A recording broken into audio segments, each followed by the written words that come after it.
En esta entrevista hablamos con el astrólogo y académico argentino, el señor Eduardo Gramaglia, y qué conversación más amena tuvo con este caballero tan conocedor, tan talentoso y tan simpático. En esta entrevista, el señor Gramaglia, filólogo y traductor de textos astrológicos antiguos, nos expone al mundo del estudio astrológico académico y a la vez nos relata una cronología substancial del desarrollo histórico de la astrología en Occidente desde lo que conocemos de ella científicamente a través de textos y manuscritos antiguos. De verdad que esta es una charla que no se quieren perder, en especial si les interesa conocer más de la larga marcha de la astrología a través del tiempo, desde la Babilonia antigua hasta la aldea global y el internet contemporáneo. Bueno, sin más preámbulos, comencemos y disfruten. Hola, hola, aquí Fernando Raúl con otro video para Fernando Raúl Astrology. Hoy tenemos un video muy especial. Hoy traigo al canal por primera vez a un astrólogo, músico profesional y a la misma vez académico, filólogo y creo que hasta profesor, si no me equivoco. Con nosotros el señor Eduardo Gramaglia. Caballero, bienvenido, un placer. Un Profesor, placer para mí también, muchas gracias.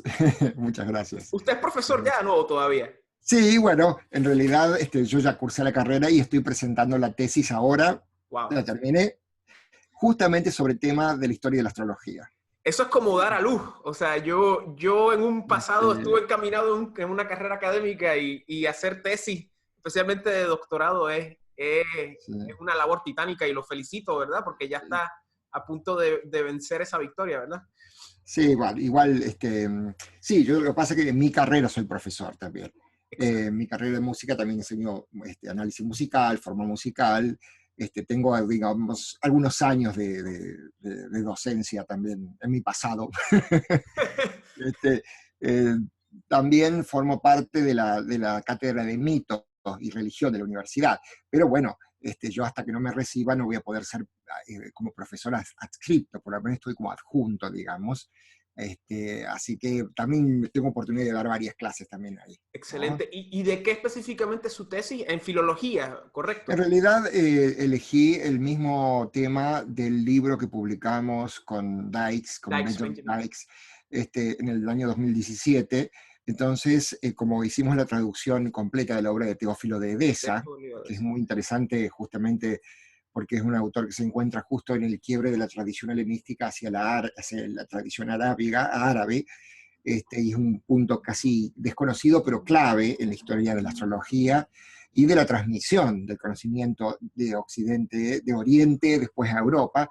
Entonces, lo que decidí hacer es presentar un bosquejo, retomar todos estos estudios académicos sobre astrología que ya vienen en curso desde el siglo XIX, y de pronto tomar este mismo autor, Teófilo de Edesa, pero para hacer una fijación del texto griego de ciertos manuscritos.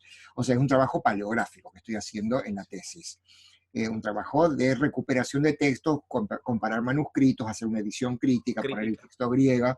Entonces, y por supuesto, eso va acompañado de una historia de la astrología desde Mesopotamia, aunque en realidad me están diciendo que está muy larga, que debo cortar, así que voy a tener que sacar Mesopotamia y Egipto, cosa que no concibo, como, en fin, pero Así bueno, es hacer tesis, ¿verdad? pero larga, así Así viene la es. mano. Este, la cuestión es que justamente presentando también este personaje tan particular, Teófilo de Edesa, un poco también porque los trabajos en la universidad tienen mucho que ver con las vacancias, es decir, uno tiende a tener mejores resultados en lugares donde no han sido explorados antes. Te imaginas que yo en este momento, a esta altura del partido, con todos los académicos y traductores que hay de griego en el mundo, nunca se me ocurriría ponerme a traducir Homero o Hesíodo. Porque ya lo han hecho miles de veces. Ya lo han hecho y aparte no me darían el trabajo a mí. Claro. Pero justamente yo lo que pude hacer es justamente encontrar ese puesto de vacancia que es traducir textos que son considerados muy oscuros por los académicos, pero que no están siendo traducidos ahora, especialmente en esta zona del globo, porque sé que en Europa sí, o sea, todavía hay quienes Stefan Heilen en Alemania, qué sé yo, Charles Burnett. Hay muchos que están trabajando hoy en día con ediciones críticas desde el punto de vista académico, ¿sí? Con estos No para temas. las masas, exacto, exacto, No, académico. no, no, no, directamente, qué sé yo, la última publicación de Stefan Heilen, que justamente cita la traducción que hicimos con Ben, pero sin embargo es simplemente comentarios imagínate, el texto griego y comentarios en alemán. Claro, No es mucha, exacto, no son muchas las posibilidades para que todo el mundo lo lea, ¿no es cierto? claro. Así que sí son trabajos muy específicos, ¿no? Pues mire, Eduardo, yo de verdad lo traje aquí porque usted es un académico, usted ha estudiado y hay un hecho, ¿verdad? Que muchos practicantes de la astrología tradicional, astrología védica y astrología moderna, a veces no reconocen, y cuando digo tradicional me refiero como a gente renacentista, medieval, que no trasciende hacia más para allá. A muchas veces las personas y la persona común, la masa, no reconoce, no sabe que hay una trayectoria astrológica histórica, que hay una historia de la astrología en Occidente, en el Viejo Mundo, también hay una historia astrológica en Mesoamérica, ¿verdad? Pero eso es otro tema, pero hay una historia larga, extensa, del hombre en relación con los astros y cómo esa relación ha creado mucho conocimiento a través de diferentes culturas a través del tiempo. Y yo lo traje aquí porque quería quizás intentar trazar una cronología, trazar cierto conocimiento, arrojar luz a este tema que muchas veces se desconoce y muchas veces se desconoce, yo creo, por pues, la falta de una pedagogía astrológica, no quiero decir uniforme, pero vamos a decir una pedagogía astrológica que a veces está pues ausente. Pero antes que empecemos, yo le quería preguntar, ¿cómo usted, para que la gente lo conozca mejor, o sea, cómo usted terminó en la astrología, cuándo empezó Ah, bien. a desenvolverse en la astrología y cómo llegó de la astrología al campo de la filología aplicada, ¿verdad? Hacer Sí, ediciones críticas con Benjamin Dykes una vez al año, me imagino, porque eso es lo que él sí. está publicando ahora mismo, un libro al año, o sea.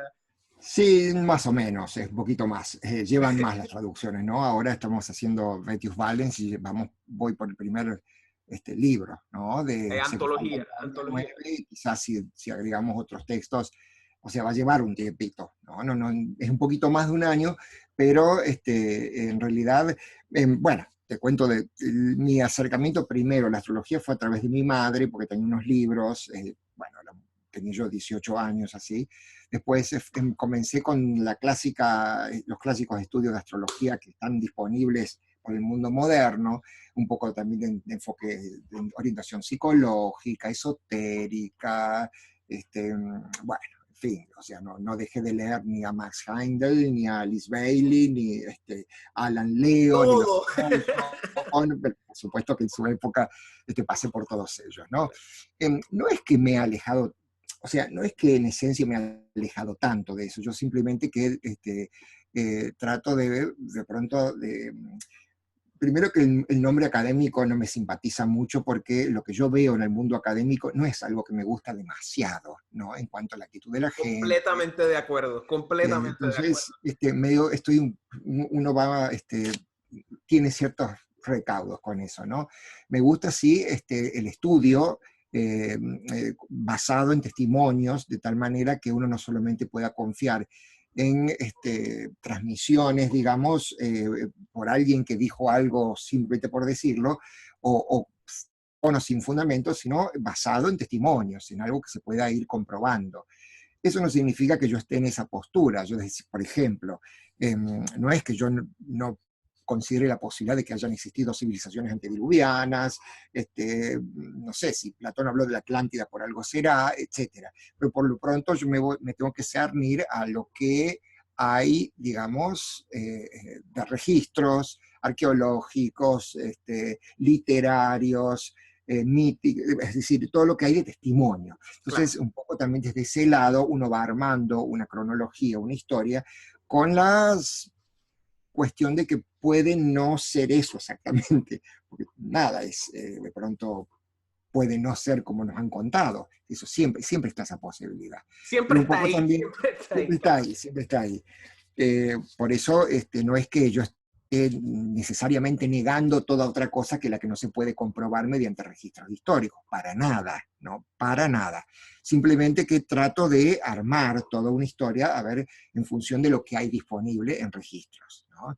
Entonces, es por eso que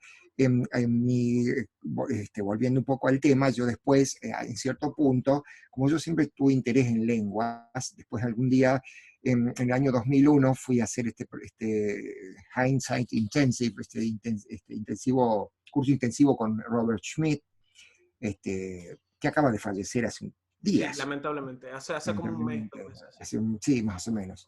Y yo recuerdo que pues fue mi primer contacto, no era mi primer contacto, porque yo ya estaba leyendo traducciones de Doroteo de Sidón, bueno, y todo el material que hay disponible en lengua inglesa especialmente. Entonces, después de ese curso y conocer diferente gente que está en ese movimiento, ya te imaginas, el proyecto Hindsight ha sido un movimiento pionero en la recuperación de textos antiguos. Robert Soller, Robert Hahn y Robert Schmidt, los tres Roberts. Ya en ese entonces, desde el 98, había comenzado como a separarse, porque se habían dividido las aguas, estaban separándose. ¿Por qué Ya fue que se separaron? ¿Por qué? ¿Por diferencias de traducciones o diferencias creativas o diferencias en términos de dónde querían llevar el negocio? No sé. y este, No yo, sé, o sea, me pregunto, no, cuando no sé. tú sabes que en estas cosas hay tantas cosas personales, Claro, estudios claro, académicas, como en todo lugar, como en la claro, universidad, claro. se disfrazan todo como cuestiones académicas, pero en el fondo hay un montón de cosas personales de por Más medio. en la astrología, claro, claro. Y más en este tema. Y en este tema yo me acuerdo, por lo menos lo que recuerdo es que Robert Schmidt estaba en la traducción de los griegos, Robert Soller La- la traducción del latín, y Robert Hahn contribuye con ediciones, comentarios. También es una persona que creo que inclusive era muy formada. Los tres son muy sí, formados, ¿no? Robert Hahn trabajó, su tesis era de Guido Benatti, si no me equivoco. Sí, sí, de Además, Bonatti, medieval. claro, de este astrólogo del siglo XIII, XIV, medieval, que es, inclusive ha producido otras traducciones del latín, formó ARHAT, ¿no es cierto? El archivo para el Archive for the Retrieval of, ¿cómo era? No lo conozco. Retrieval of Astrological Text, una cosa así, no me acuerdo de la sigla, pero ARHAT se llamaban las ediciones, y muy buenas ediciones. ¿Ok? Ha encomendado también a esas traducciones del griego como Greenbaum, que hizo la traducción de Pablo y Olimpiodoro, o sea, y tuvo una actividad intensísima. Robert Soller, a su vez, volvió a publicar el Liber Hermetis, que antes había publicado bajo Hindsight, la traducción. Robert Smith siguió un poco más traduciendo porque le faltaba el séptimo libro de Valens y después el segundo tratado de las revoluciones de Abu Mashar, creo que era. Eh, eh, Mashala o Abu Mashar. Abu Pero Mashar. eso lo publicó Lo publicó, Benjamin Dykes después, ¿verdad? sí, por supuesto, pero Benjamin Mashallah. Dykes los tradujo del árabe, ¿no es cierto? Ah, Claro, ok. Benjamin Dykes lo que tiene es que traduce del árabe. También he traducido el latín, porque es latinista, ¿no? Hubo una serie de textos que él también, Bonatti, toda la serie de los 9 jueces, bueno, una serie de libros que tradujo del latín, ¿no es cierto? Ok. Lo que pasa es que él está ahora pudiendo traducir del árabe, porque él también, el mismo Doroteo ahora lo hizo del árabe, el último que sacó, ¿no? O sea, como ves, va al punto que me llevó a la conversación con Robert Schmidt y que llevó a que yo comenzara letras clásicas. Robert Schmidt en un momento me dijo, porque fue en ese Hindsight Intensive, fue en una casa enorme, donde había una habitación por persona, estábamos todos alojados allí, y yo iba al estudio de él, tenía un clave, un piano, la biblioteca, era una cosa impresionante. En una de las conversaciones informales con él me había dicho que es importante que yo aborde el estudio de la lengua. Si uno quiere conocer en el fondo cualquier tema, necesita conocer la lengua original. Entonces yo ya me había interesado por esta carrera de letras clásicas o filología clásica acá en la Universidad Nacional de Córdoba.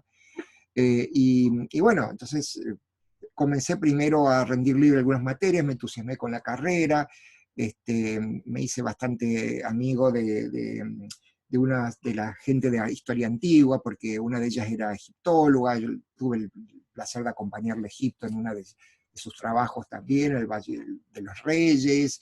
Después esta mujer a su vez tenía otra conexión conmigo porque el hijo era pianista y había sido alumno mío.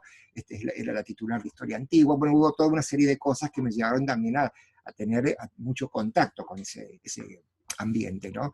Entonces, bueno, finalmente terminé la carrera, ¿no es cierto? Y bueno, falta ahora nomás, estoy redondeando la tesis y la quiero presentar ahora lo antes posible para terminar un poco con eso, ¿no?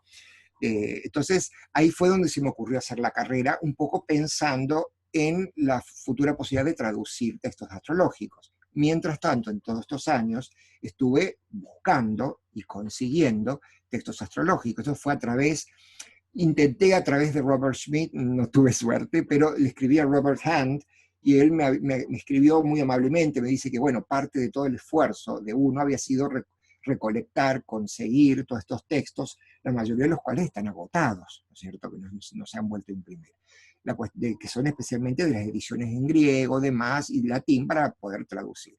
Y durante todos estos años estuve un poco también a medida que hacía la carrera, tratando de conseguir esos textos, y mayormente he logrado tenerlos, a casi todos esos textos necesarios, por lo menos, ¿no? Entonces, fue toda una labor de muchos años que me llevó a la recopilación de material, a formarme yo, y ahora, bueno, después, en cierto momento, después de publicar el primer libro, Astrología Hermética, en Kier, Buenos Aires, aparece Benjamin Dice, que me da un texto griego para traducir al inglés. Entonces, bueno, estuvo conforme y comenzamos a trabajar. Primero hasta ahora hemos hecho todo horaria o electiva, es decir, Gestión de Tebas, el primero, un autor del siglo V, VI, y después hicimos Teófilo de Besa, que ya involucró conseguir manuscritos, descifrarlos y bueno, todo eso, ¿no? Y ahora estamos con este tercer proyecto de Vettius Valens, ¿no? Todo impulsado por él, ¿no? Benjamin Jacques es el que... Entonces, bueno, medio como que se dio este final de mi carrera en la universidad juntamente con la posibilidad de ya comenzar a traducir, y bueno, eso es justamente lo que pude unir estas dos disciplinas, la astrología, sin la cual es muy difícil interpretar académicamente los textos, porque yo veo inclusive grandes filólogos que de pronto, al no saber astrología, muchas cosas hacen agua. Entonces, a veces hace falta una práctica y una experiencia y un conocimiento astrológico para decir, esto es esto. Claramente quiere decir esto. Si no, no hay forma de traducir o de explicar bien las cosas, ¿no? Y a su vez también yo veo que la comunidad astrológica no tiene mucho contacto con la comunidad académica, por ambas partes, ¿no? No solamente porque los académicos no quieren acercarse a los astrólogos, tampoco los astrólogos quieren acercarse a los académicos, vamos. Correcto. Hay una cuestión de que están los dos mundos que han, imagínate, desde el 1898, que Franz Cumont empezó esta gran colección del Catalogus Codicum Astrologorum Claro, el catálogo, claro que TCAG, sí, ¿no es cierto? claro, claro. Desde esa época hasta el 1953 duró toda la publicación de esa 50, colección. sí. Inclusive con guerras mundiales entre medio. De ahí ya comenzó toda esta recuperación, este estudio, donde siguieron otros, ¿no es cierto? Otros filólogos, Franz Boll, Pingree. Boer, Kroll, posteriormente David Pingree, que fue, bueno, el gran, no solamente filólogo griego, sino sanscritista, y que sabía persa, sabía árabe, sabía todo, ¿no es cierto? Normal. Que por supuesto también fue muy discutido en muchas cosas, como si en un momento hablamos de, por ejemplo, la relación con la India, ¿no es cierto? Que está bastante discutido en este sentido, ¿no?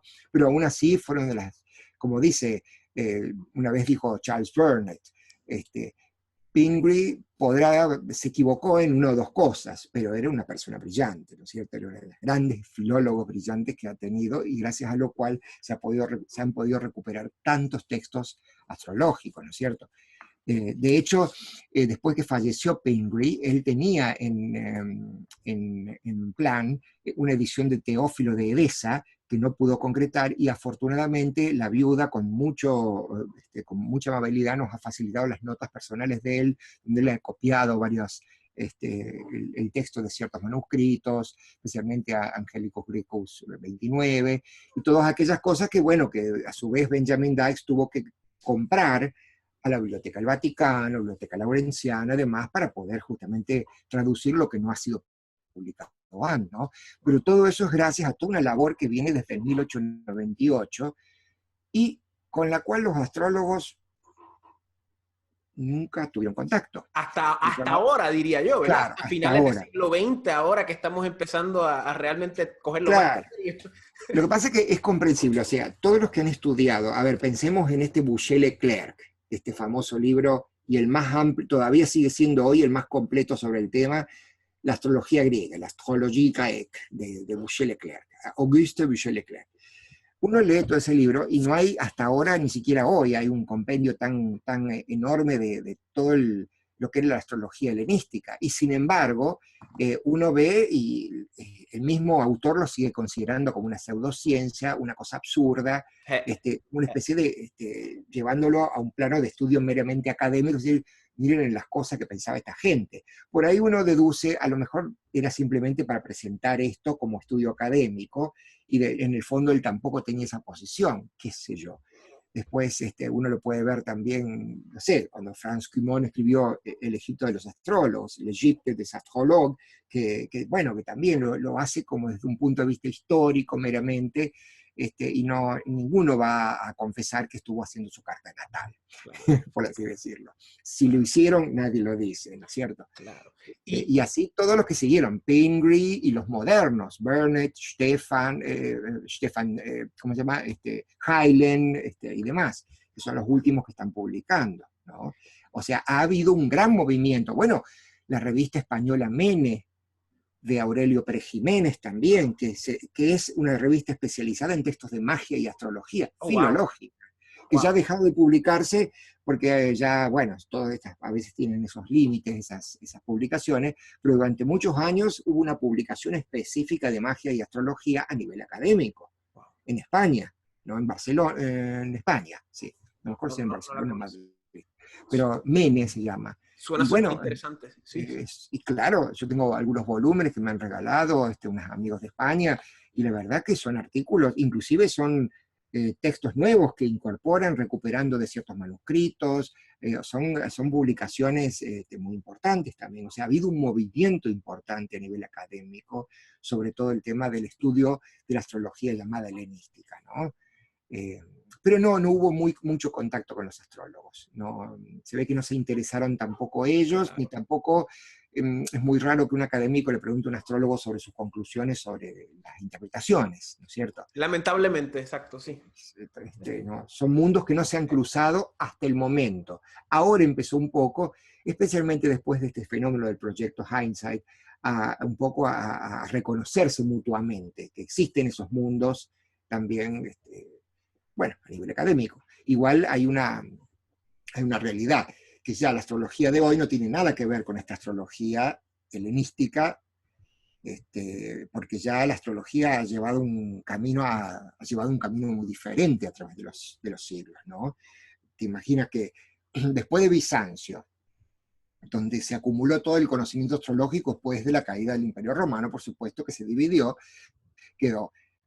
Después, evidentemente, en algún momento ese conocimiento quedó acumulado ahí, quizás por la invasión otomana, ¿no es cierto?, en 1453, se ha ido después todo a esparcir por Europa. Las mismas segundas cruzadas han descubierto en la conquista de los musulmanes en España gigantescas bibliotecas también. O sea, todo eso ha contribuido a generar un movimiento que ni siquiera hoy está todo traducido. Y, o sea, la cantidad de manuscritos que hoy todavía residen en bibliotecas no traducidos es mucho mayor de lo que ha sido traducido. Es decir, hay mucho todavía, ¿no? Por eso está muy en pañales esto. Pero bueno, en algún momento, bueno, pasado Bonatti, que todavía respondía a la tradición, pero luego, en el siglo XVII, William Lilly, el primer tratado en inglés, 1647 creo que era. Astrología cristiana, sí. Christian Astrology, claro. Eso ya, bueno, ya significó todavía un compendio de la tradición, a pesar de que uno lee William Lilly y al fin y al cabo lo que uno lee, por ejemplo, de Horaria no es tan consistente, o sea, bastante intuitivo también el hombre, ¿no? bueno, pero medianamente después eso pasó a la astrología del siglo XIX, los ingleses, Alan Leo, todo el contacto con la teosofía. No voy a criticar eso porque a mí tengo mucha simpatía por Elena Blavatsky y la teosofía por muchas razones personales, simplemente que a nivel académico, ¿no es cierto? Estamos hablando en otras cosas ahora, ¿no? Alan Leo, Dane Rudyard, de ahí sale todo este enfoque psicológico, y todo en lo que derivó. No es tanto ellos, sino lo que más me molesta a mí es aquello en lo que derivó, ¿no es cierto? Así claro, todavía, los herederos, digamos, los que claro, vinieron después, que se pelearon. Claro, o sea, yo entiendo que Freud y Jung hayan sido en la historia del pensamiento hitos fundamentales, ¿no es cierto? O en la teosofía también, de que después de Blavatsky... La misma teosofía realmente. Bueno, después, por supuesto, pero los que siguieron después tratando de llevar todo y reducir todo, por ejemplo, hay escuelas en Buenos Aires que solamente hablan de los transpersonales. Claro. O sea, lo único que siquiera fueron Neptuno, Urano y Plutón. A ver, perdón. Es decir, me parece que se ha llevado muy lejos eso. Y ahora lo bueno es que hay un movimiento que intenta recuperar un poco lo que es la tradición antigua, ¿no? Que no digo por eso que haya que tomarlo en un sentido, porque en realidad la naturaleza de estos textos, ese es el tema, que se los ve tan deterministas, tan fatalistas y demás. Eran textos que se escribían, a ver, cuando uno estudia la transmisión manuscrita se da cuenta de todo eso, ¿no? Se escribían, se entendía que había una comunicación directa de maestro a discípulo, y que lo que se escribía no era todo lo que se enseñaba, obviamente. Eso sin considerar toda esta relación de astrología con supuestas escuelas de misterio, grupos secretos, que hay ciertos indicios en Valen, ciertos juramentos que aparecen, fílmico materno también aparece un cierto juramento que parece muy extraño, es decir da la pauta de que la astrología estuvo en cierta forma asociada a grupos secretos o a ciertos grupos mistéricos, por así llamarlos, en el sentido histórico antiguo. Y eso un poco también llevó a Robert Schmidt a postular esta famosa teoría de que esta astrología helenística, la invención fue algo repentino por un grupo o una escuela, y no a través de una especie de desarrollo gradual.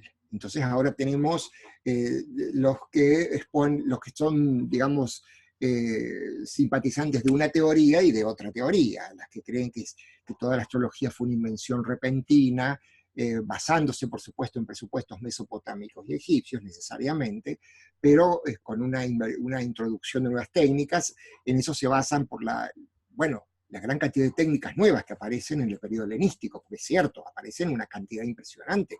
Los topoi, o sea, las casas astrológicas, los aspectos, el sistema de regencias, todo eso, no, triplicidades no, ya es Mesopotamia, pero todo eso aparece de golpe, ¿no es cierto? Pero a su vez esos mismos textos te están hablando de Hoi Palaioi, los antiguos, o sea que en realidad estaban quizás citando a otros antiguos, ¿no es cierto? Por eso es interesante que esto que planteas de formular una especie de línea histórica, así cronológica, ¿no? Es interesante hacer. Pero digo esto a raíz de lo problemático. Lo problemático, claro. ¿No? Es un estudio que no hay nada resuelto, digamos, en sentido concreto o final. Conclusiones muy astrológicas. Claro, claro. Yo quería mencionarle que de todas las cosas que ha mencionado, específicamente cuando mezclamos creo yo, ¿verdad? Cuando mezclamos el tema de la astrología con la academia, pues hasta cierto punto, como usted dice, los astrólogos no se han acercado a los académicos y los académicos no se han acercado a los astrólogos, quizás porque representan, son como ejemplos de los dos extremos de la mente, ¿verdad? Como que una mente bien masculina, una mente bien femenina, ¿verdad? Siendo la femenina la astrología y la masculina más o menos, sí. la académica. Y también está el fenómeno de los paradigmas dominantes que Thomas Kuhn, que fue uno de los principales exponentes de lo que es la filosofía de la ciencia, de cómo ciertos paradigmas dominantes sientan las bases para lo que se considera conocimiento durante una era, y ahora mismo los paradigmas dominantes pues no permiten que la astrología pues se sienta bienvenida en ese campo académico científico porque realmente pues no se ha considerado una ciencia, no se considera una pseudociencia. Hay personas que Claro. realmente ni Sí, o sea, como usted mencionó, que los traducían y decían, ah, sí, pero esto es fantasía, esto es superstición, meramente lo estamos traduciendo para tener un contexto real de cómo era la cultura, cómo era la sociedad. Disculpe, continúe.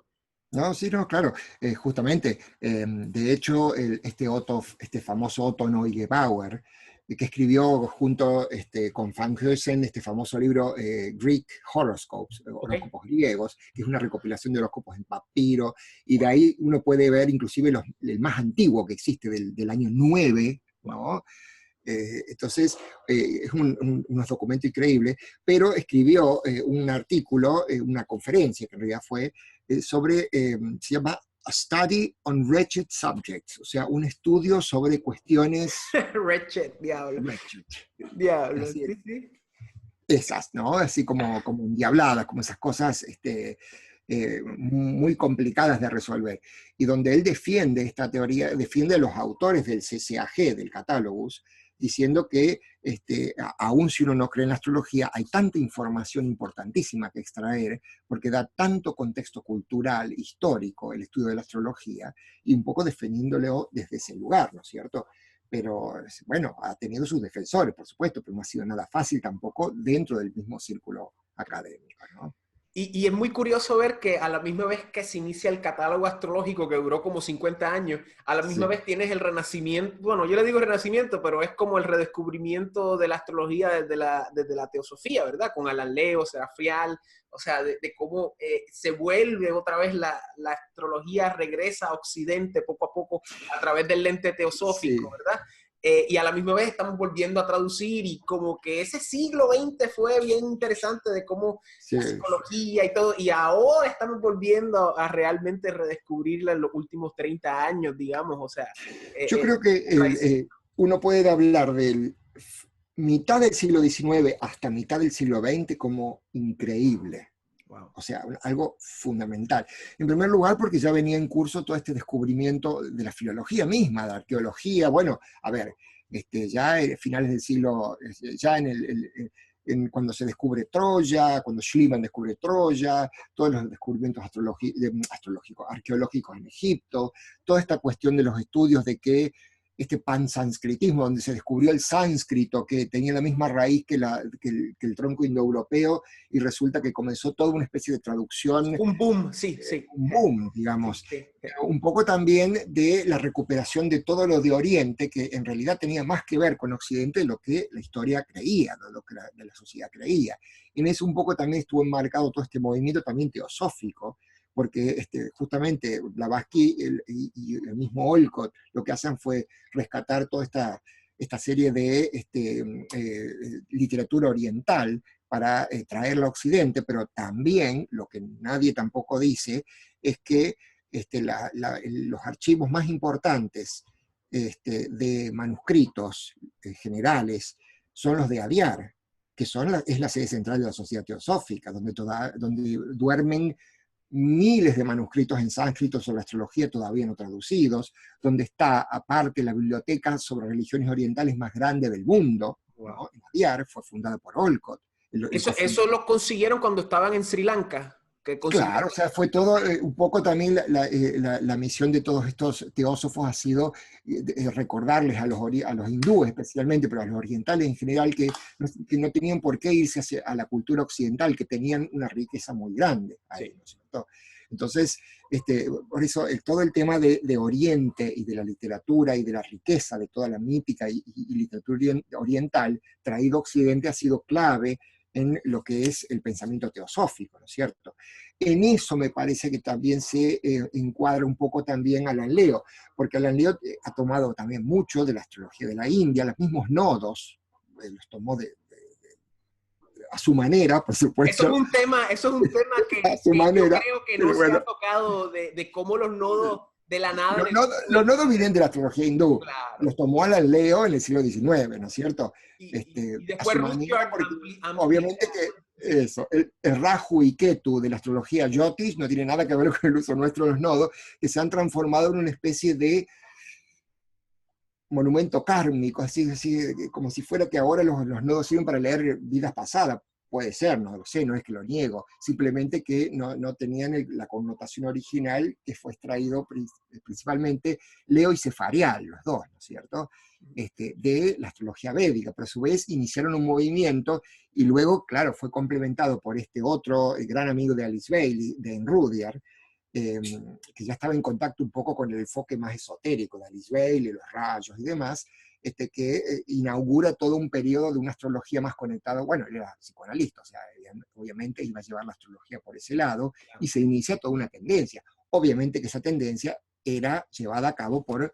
quienes tenían una cabeza importante, ¿no es cierto? O sea, uno lee a Alan Leo, a Rudyard, y bueno, es un festival para el pensamiento, no así muchos libros actuales que tratan de imitarlo, ¿no es cierto? Pero, es decir, un poco quisieron llevar la astrología a su campo, por así decirlo. Pero bueno, eso hizo olvidar que había una tradición enorme por detrás. Que no Y es que valía hasta ahora que estamos otra vez. Exacto. Exacto. Y tampoco se hizo plantear qué cantidad de técnicas se habían perdido en el camino, ¿no? Porque en cierta forma llevó a una gran... La cuestión es que llevó una gigantesca simplificación, como lo que hoy se denomina evolución, ¿no es cierto? En realidad fue una simplificación, un lavado de técnicas antiguas que ya dejaron de estar disponibles, digamos. Eh, entonces, claro, por eso hay que investigar un poco qué se ha perdido en el camino, por así decirlo, y cuándo, ¿no? Claro.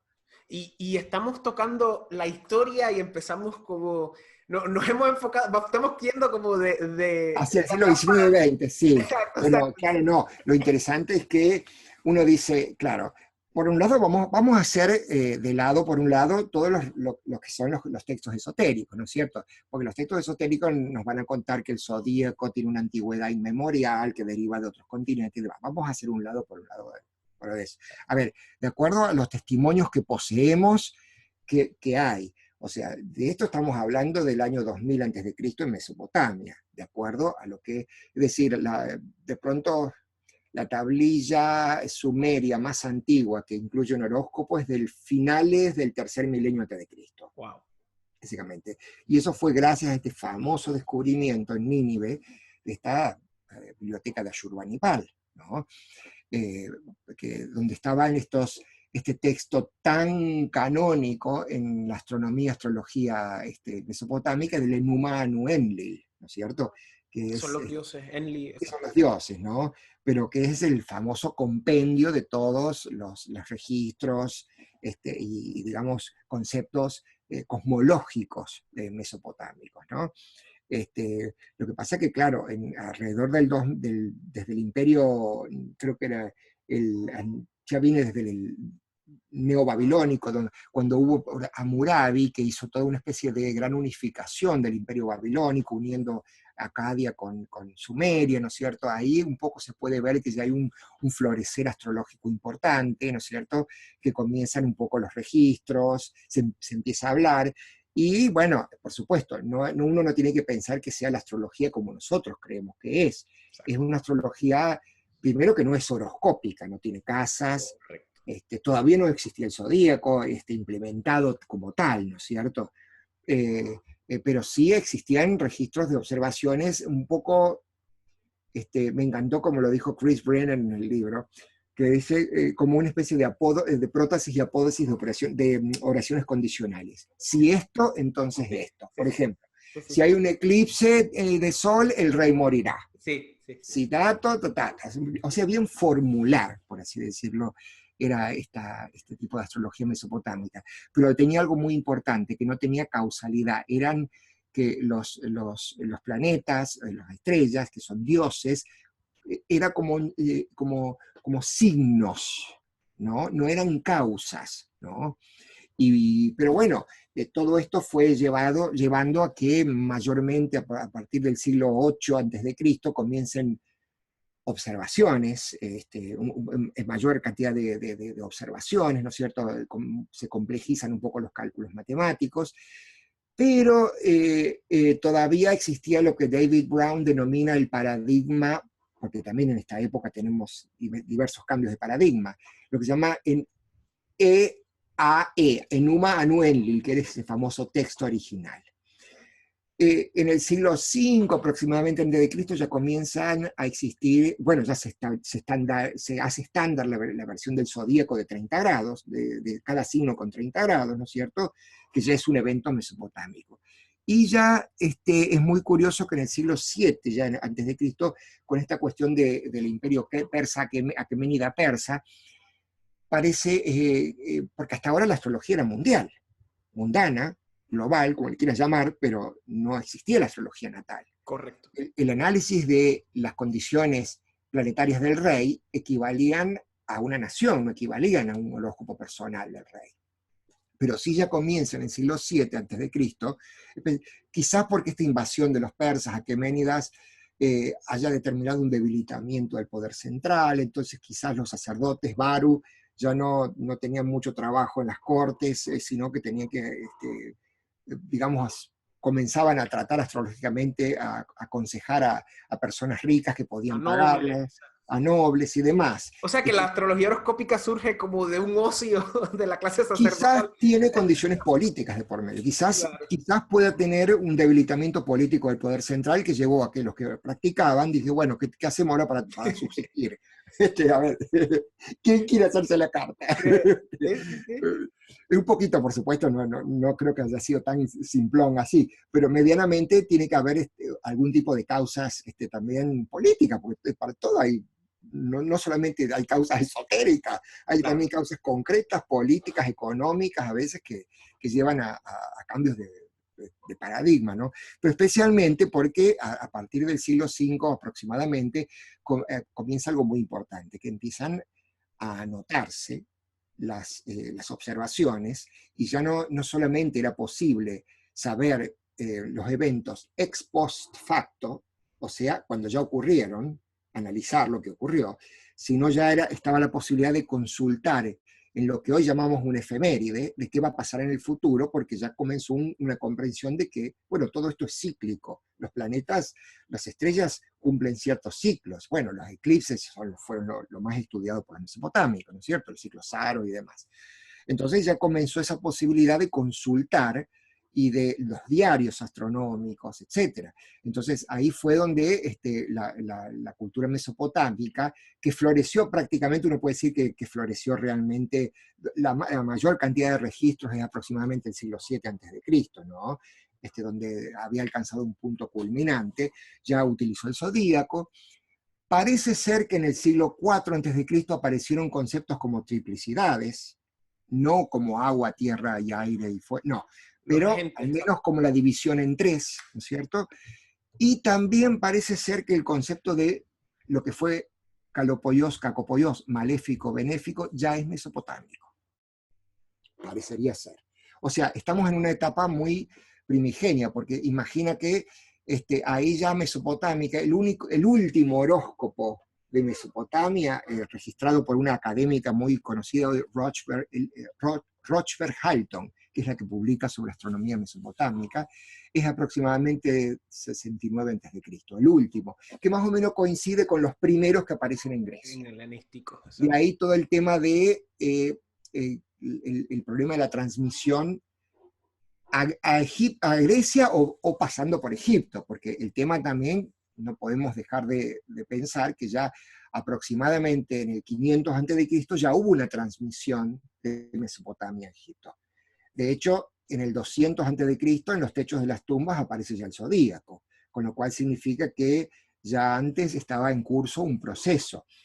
Lo interesante de Egipto, yo creo que para resumir así, no hacerlo tan largo, es que ya utilizaron un calendario de 360 días con 5, ¿no es cierto?, llamados, son 5 adicionales, días adicionales, pero dividieron cada mes en 3 sectores llamados decanatos, ¿no? Pero los decanatos no eran meras divisiones, tenían una función conectada con la rotación diurna del Sol, porque lo importante no era el decanato en sí, sino qué estrella o planeta ascendía o culminaba, más tarde pasó eso, y descendía en qué decanato. O sea que había un concepto ya de que, si bien los mesopotámicos se enfocaron mucho en la cuestión eclíptica, zodiacal, pero los egipcios ya tuvieron este concepto dinámico de la rotación diurna que da origen, que hace que ciertas estrellas nazcan, asciendan, culminen, desciendan. Y a eso estaban asociados con decanatos, que a su vez estaban asociados con ciertas divinidades, obvio, eran egipcios, no eran. Claro. Entonces había una relación siempre directa entre divinidades, decanatos, y por supuesto con esta cuestión de las ascensiones heliacales. Ellos tenían por supuesto la ascensión de Sirio, que marcaba el comienzo de las inundaciones del Nilo, etcétera, etcétera, ¿no? Entonces, claro, eso ha llevado inclusive a sospechar, porque todo el mundo dice que las casas astrológicas son una invención netamente helenística, y a lo mejor quizás eso mismo llevó a que, al fijarse en estos cuadrantes, ya sea el verdadero origen de los topoi, o sea, los sectores helenísticos, ¿no? O sea, que ya Egipto haya contribuido en el concepto de lo que hoy conocemos como casas astrológicas, ¿no? Eso es también muy interesante, ¿no? Pero bueno, en algún momento llegó a Grecia, y parecería ser, en eso están de acuerdo Vitruvio, los autores antiguos también, ¿no es cierto?, que citan que en algún momento un sacerdote babilonio llamado Beroso, sí, llegó a la isla de Kos, en Grecia.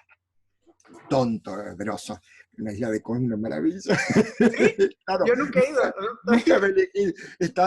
uno puede ir desde Selçuk, en Turquía, la antigua Halicarnaso, en un ferry, en 40 minutos llegas a la isla de Kos, donde todavía hay unas ruinas hermosas. Es una isla maravillosa.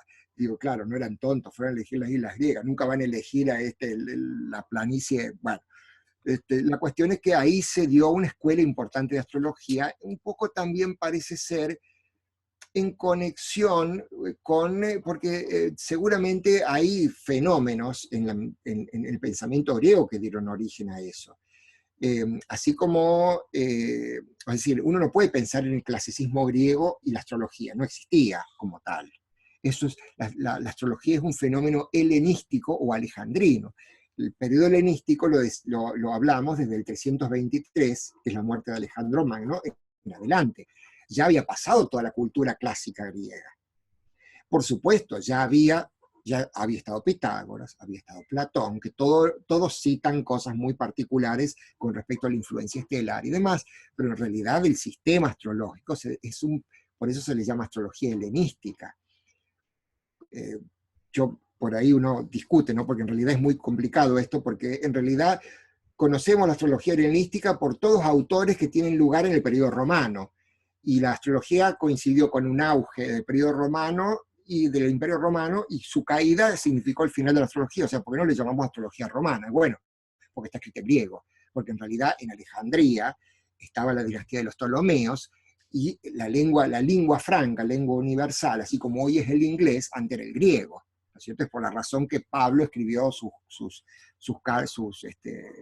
los hechos, y todo el Nuevo Testamento está escrito en griego y no era en arameo, porque era la lengua universal del momento, porque es el griego que ya no es el griego de Platón ni de Hesíodo ni de Homero, es el griego koiné, el griego helenístico, un poco más avanzado, ¿no?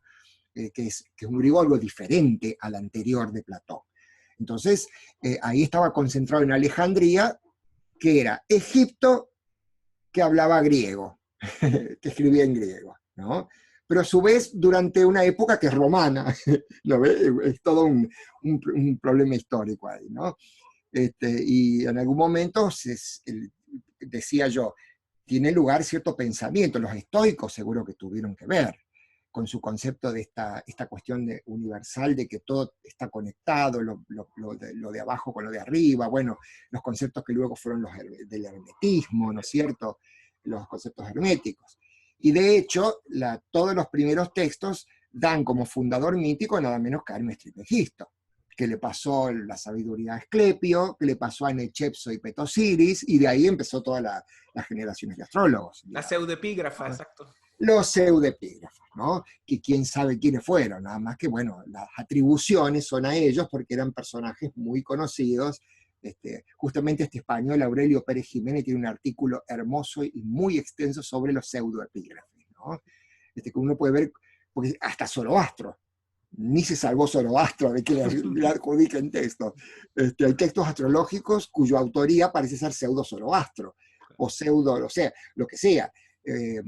Esa era Maneto mismo. esa era la manera de mover los libros en esa época, de mover los Claro, esto lo escribió Abraham, o sea, esto lo escribió exacto. alguien con autoridad. Exacto. Bueno, Abraham, sabes que hay textos atribuidos a Abraham también. El CCAG tiene hay textos a Abraham, a Zoroastro, a Hermes Trismegisto, a Asclepio, a todas las personas. Y de seguro fue gente normal como nosotros escribiendo, claro.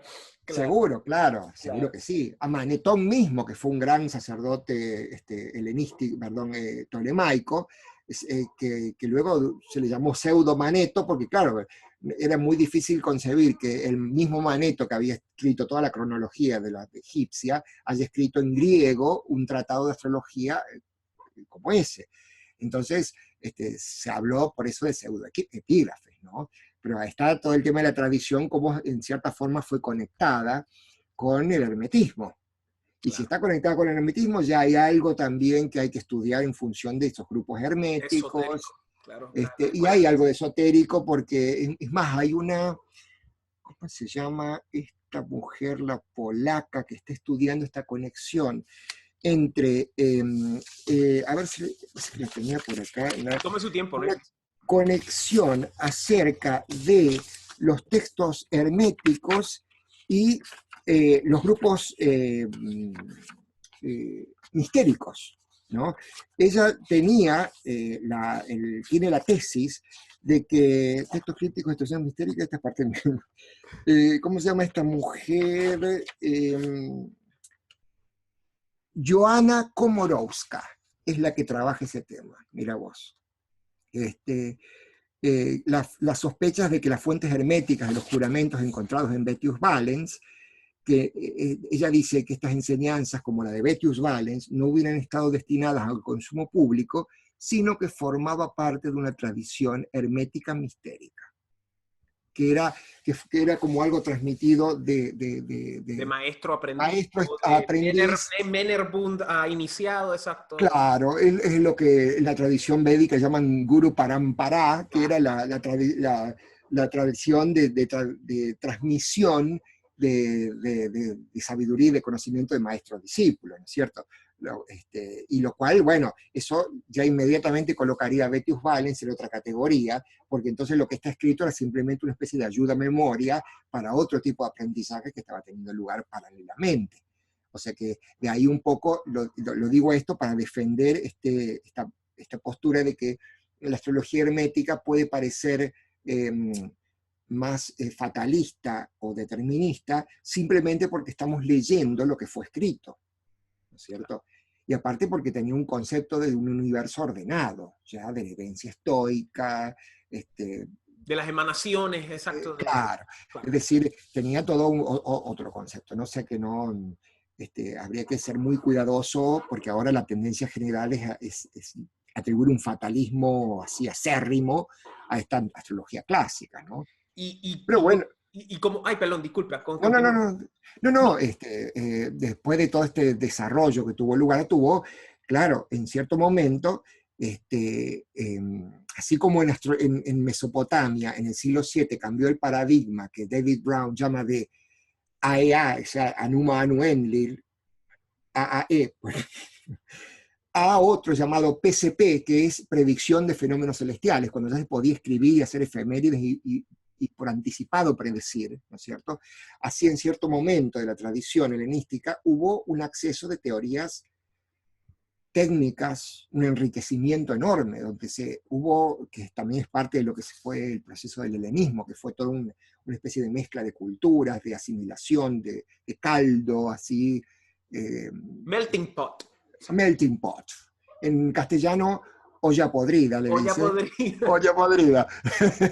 de muchas culturas y síntesis de muchas tendencias. Entonces, la tradición egipcia y mesopotámica, después del año 300 a.C. en adelante, fue originando nuevas técnicas.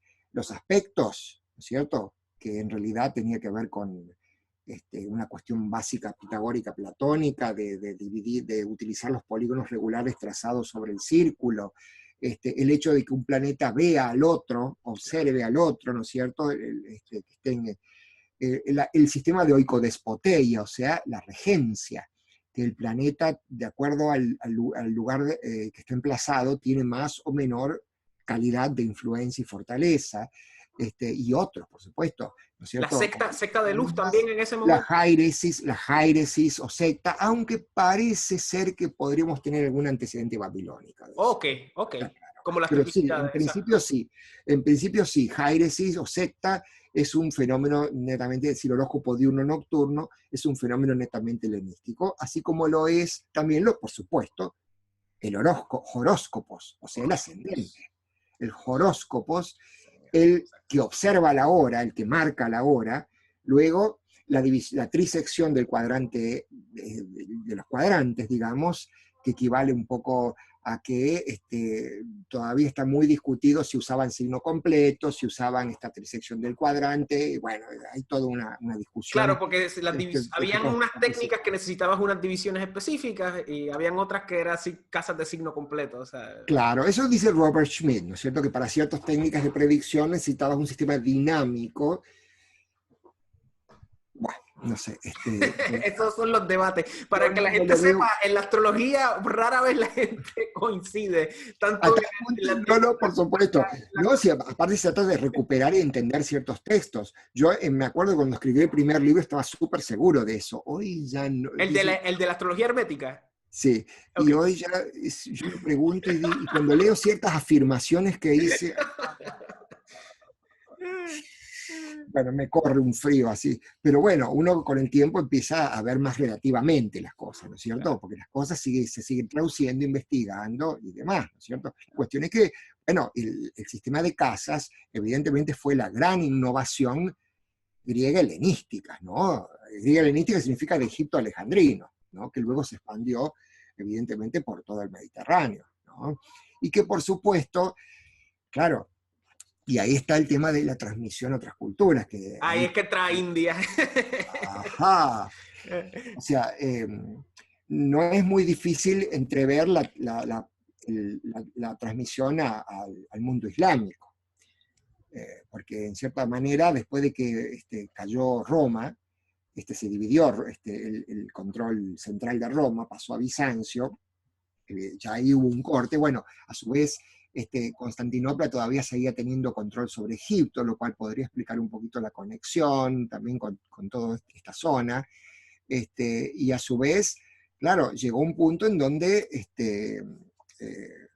bueno, la tradición se comenzó a traducir aproximadamente en el siglo VIII del griego al árabe, pero eso es porque Que es ya habían. básicamente cuando termina, digamos, la tradición helenística per se clásica, ¿verdad? Y empieza otra etapa. Sí, en realidad hay toda una serie de factores. En primer lugar, el cristianismo. Claro.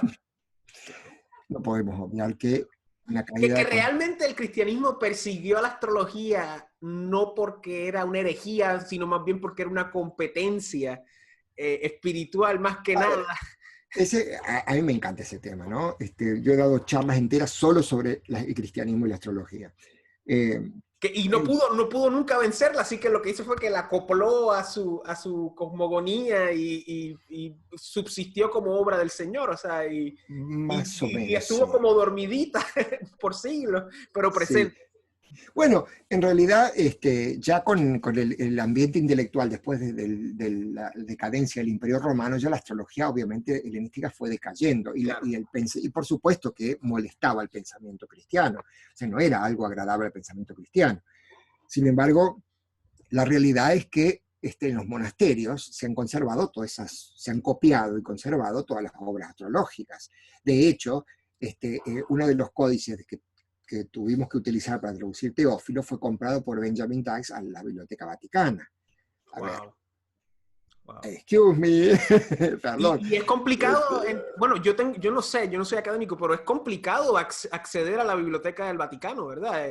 Y ahí deben estar todos los textos, o sea, ¿verdad? Sí, yo supongo que hay ciertas cosas que, bueno, si las compras, te dan archivos de alta definición, que es muy fácil manipular, ampliar también Claro, para para ver. estudiar. El estudio de la traducción no es fácil porque, como decía Pingree, es muy difícil concebir el tema de la transmisión de una cultura a otra, y aparte el hecho de que se trate de, no es literatura en el sentido de la Ilíada y la Odisea, es lo que es una Gebrauchsliteratur, como dice en alemán. Gebrauch, o sea, de empleo específico para algo, de uso, que hace que no se tenga en cuenta en lo canónico y no se quiera, no esté la intención de preservar la pulcritud del texto original, sino cada uno no solamente lo modifica, sino que encima le agrega cosas. Entonces tenemos notas al margen, llamadas scholia en griego, Escolio, exacto. el escolio, El digamos, escolio. así como todo lo que pasa en los manuscritos, de que sabes que si es una glosa, si fue agregado, lo comparas con otro y resulta que esta parte acá ya no está y este está. No habían Este, copyrights. claro, no, claramente no. Derechos de autor.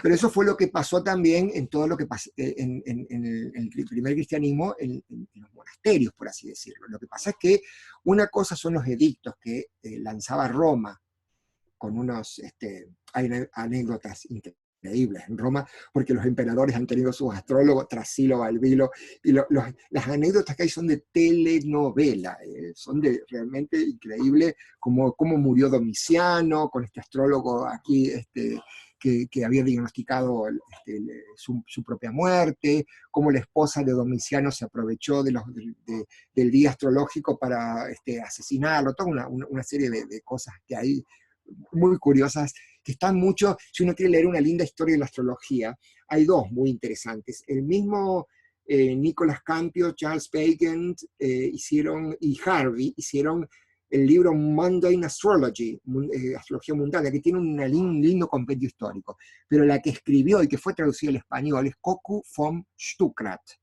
que escribió la historia de la astrología con base académica, ¿no es cierto? Pero uno puede ver un montón de anécdotas de cómo la astrología estuvo inherentemente ligada con el poder imperial. Claro. Por ejemplo, cuando Tiberio tenía su villa ya en la isla de Capri, una hermosa villa, pero tenía un precipicio donde arrojaba a los astrólogos que no acertaban y los tiraba al mar, ¿no es cierto? Hasta que llegó Trasilo, que hizo una especie de cálculo de horaria y se dio cuenta de que estaba en peligro y lo abrazó como su amigo y bueno, y a su vez otros como Adriano, que ya eran astrólogos ellos mismos, ¿no es cierto? Adriano mismo practicaba astrología. La astrología en Roma es un tema aparte, ¿no? Pero en la época imperial, ¿no es cierto?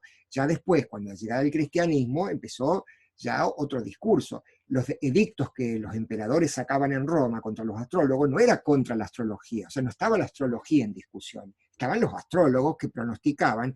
Imagínate, Nerón, que basado en consejos de su astrólogo, hacía liquidar a todos los que tenían horóscopos posibles para poder ganarle el poder. Es decir, como que era un uso, es más, no quería que se conozca las posibilidades de acceder al poder de alguien basado en el estudio astrológico. Era un poco por eso los edictos que sacaron diferentes emperadores. Ahora, desde el siglo IV, con la Iglesia, cambia completamente el discurso jurídico. Imagínate que el edicto del Codex Justiniano de Diocleciano del 294, donde ya el arte matemática fue prohibida. Arte matemática, por supuesto, la astrología, ¿no? De la Odisea del 365, que creo que fue la primera legislación contra la magia y la astrología. Wow. Ahí empieza la idea de herejía, siglo IV, siglo V, ¿no? Después está el Concilio de Braga del 572, el de Constantinopla 553, y finalmente el que ya colmó el vaso, Justiniano, que en el 529 cerró todo. Todas las escuelas de misterio del Mediterráneo, se acabó la farra, se acabó el dulce, cerró todo y se reconoce ya una incompatibilidad fundamental entre la astrología y el cristianismo, ¿cierto? La iglesia. Lo que pasa es que, a ver, si uno investiga un poco más, y uno puede verlo también en estas historias de la astrología que yo les aconsejo que lean porque es muy interesante ver, aún así después, todo lo que la Iglesia practicó la astrología, especialmente mundana, porque el conflicto realmente estaba con la astrología natal, es decir, el destino individual y la libertad del hombre, Claro, por así decirlo. claro, claro. No así, es más, Santo Tomás en la Suma Teológica describe perfectamente la influencia de las estrellas y de hecho es el primero que define la diferencia entre mundana y natal correctamente, Santo Tomás, diciendo que las masas se ven influidas por las estrellas. San Agustín lo decía también. Las masas se ven influidas por las estrellas, pero el problema teológico está enfrente al destino individual y la libertad individual, que colapsaba con el concepto teológico, ¿cierto? O sea, la Iglesia, en principio, tuvo un problema grave contra la astrología natal, la genetliaca, por así decirlo, la genetlialogique astrología, pero no así, en principio, con la astrología mundana, ¿no? De hecho, en el medioevo lo que más circuló fueron Ptolomeo, Fílmico Materno, recuerdo este obispo de York, que cuando descubrieron el libro de Fílmico Materno, la mátesis abajo de su almohada, no lo quisieron enterrar en un lugar sagrado, porque resulta que, o sea, ya había todo evidentemente, pasamos a una época más oscura en donde estaba recluida todo el conocimiento, obviamente, oscura ¿dónde? Afuera, pero en los monasterios no era nada oscura el medioevo. En los monasterios era una gloria intelectual, se copiaban y se estudiaban una cantidad de manuscritos impresionantes, dentro de los claustros, por así decirlo, ¿no? Pero bueno, tendría que llegar hasta el siglo IX. Bueno, siglo VIII, por supuesto, todo el auge de cuando los árabes traducían la tradición helenística y pasó después a Europa, pero a su vez también me imagino que del siglo IX con este famoso astrólogo alcuino de Carlomagno, claro, que causó ya uno de los grandes renacimientos astrológicos alrededor del año 1000 aproximadamente. Pero igual, o sea, la astrología recién, sí, nunca repuntó, por así decirlo. En cierto momento aparece en el siglo XVII todo esto de este renacimiento astrológico, pero en realidad, es más, llegó a estar en las universidades también, pero nunca tuvo el auge que tuvo en esta era helenística. Y como parte de estudio de medicina también, hasta creo que siglo XVIII, principio siglo XVIII se estuvo enseñando astrología como parte de medicina, ¿verdad? O sea que eso Por supuesto. Sí, sí, sí. De hecho, un poco en función de la imitación de todos los grandes herbolarios y lapidarios antiguos, que tenemos un Tesalus que escribe sobre hierbas medicinales y astrología. El mismo Hipócrates tiene libros que hoy catalogan de pseudo Hipócrates, porque no quieren reconocer que sea Hipócrates el que escribe sobre astrología.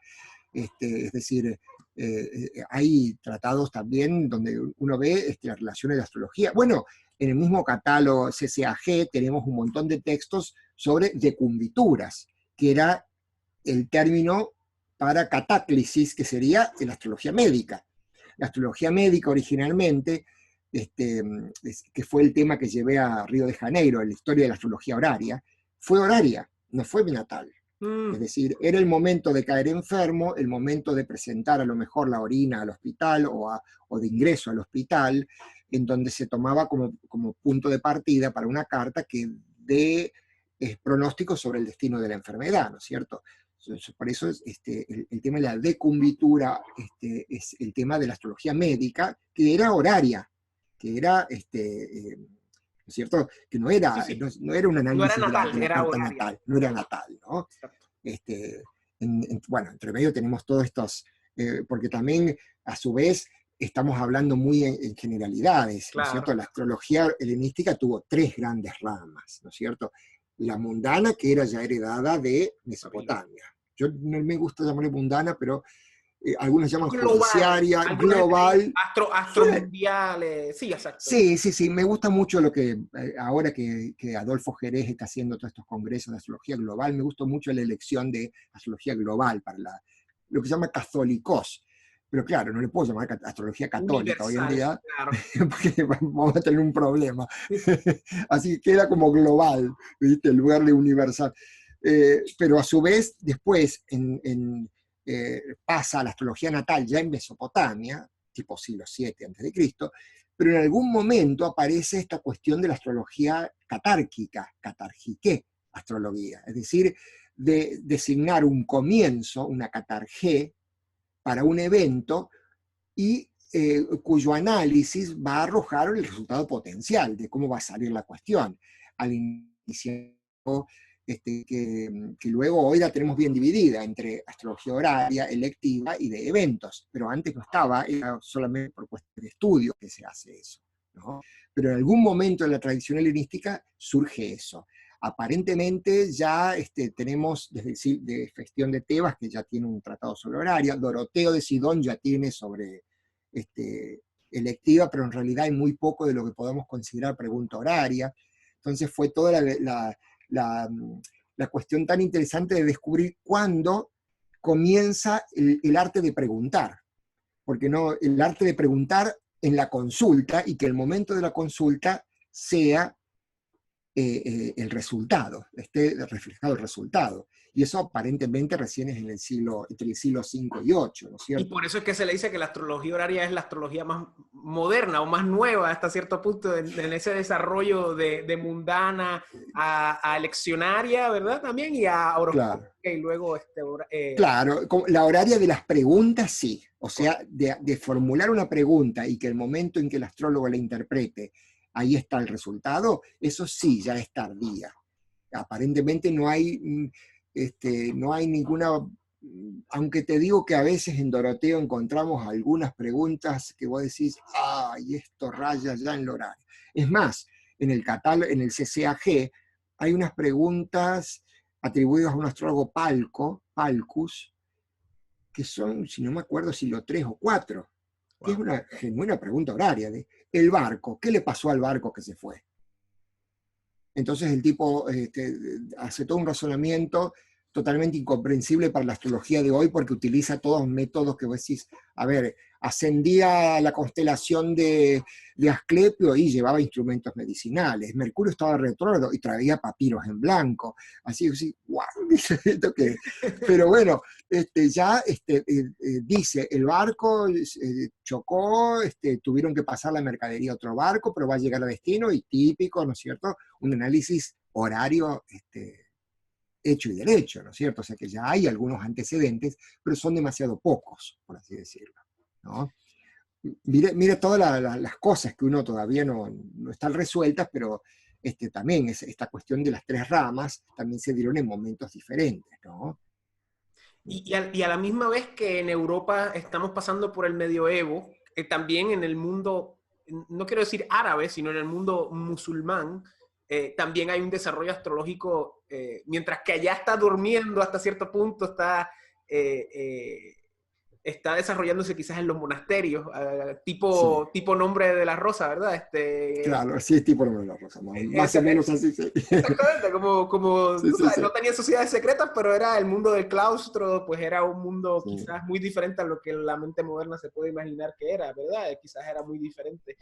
Pero en el mundo musulmán también hay un desarrollo astrológico que eventualmente va a reconectar con Europa Claro, luego, después en el Renacimiento. bueno, el auge de la astrología musulmana claramente lo podemos ubicar a mediados del siglo XVIII. En este sentido, ya de por sí, cuando los musulmanes invadieron Egipto, creo que en el 6 y algo, 629, 639, una cosa así. Pero del 642 en adelante, ya que se puede dar ya como el auge del periodo de los musulmanes, es más, la capital de Damasco se trasladó a Bagdad y ya está en Mashallah, que era colega de Teófilo de Edesa, quizás en la corte, aunque no está claro porque, bueno, eran musulmanes y Teófilo era cristiano. Aparentemente uno podría pensar, de preguntarse qué hacía dentro, sirviendo de astrólogo de la guerra, porque participó de conflictos bélicos, a la dinastía de los Omeyas y Abásidas, a ver qué pasó. Pero bueno, en los Abásidas, esta dinastía, este califato, fue donde ya toda esta tradición helenística fue traducida al árabe. De hecho, en algunos casos tenemos algunas transliteraciones de palabras árabes.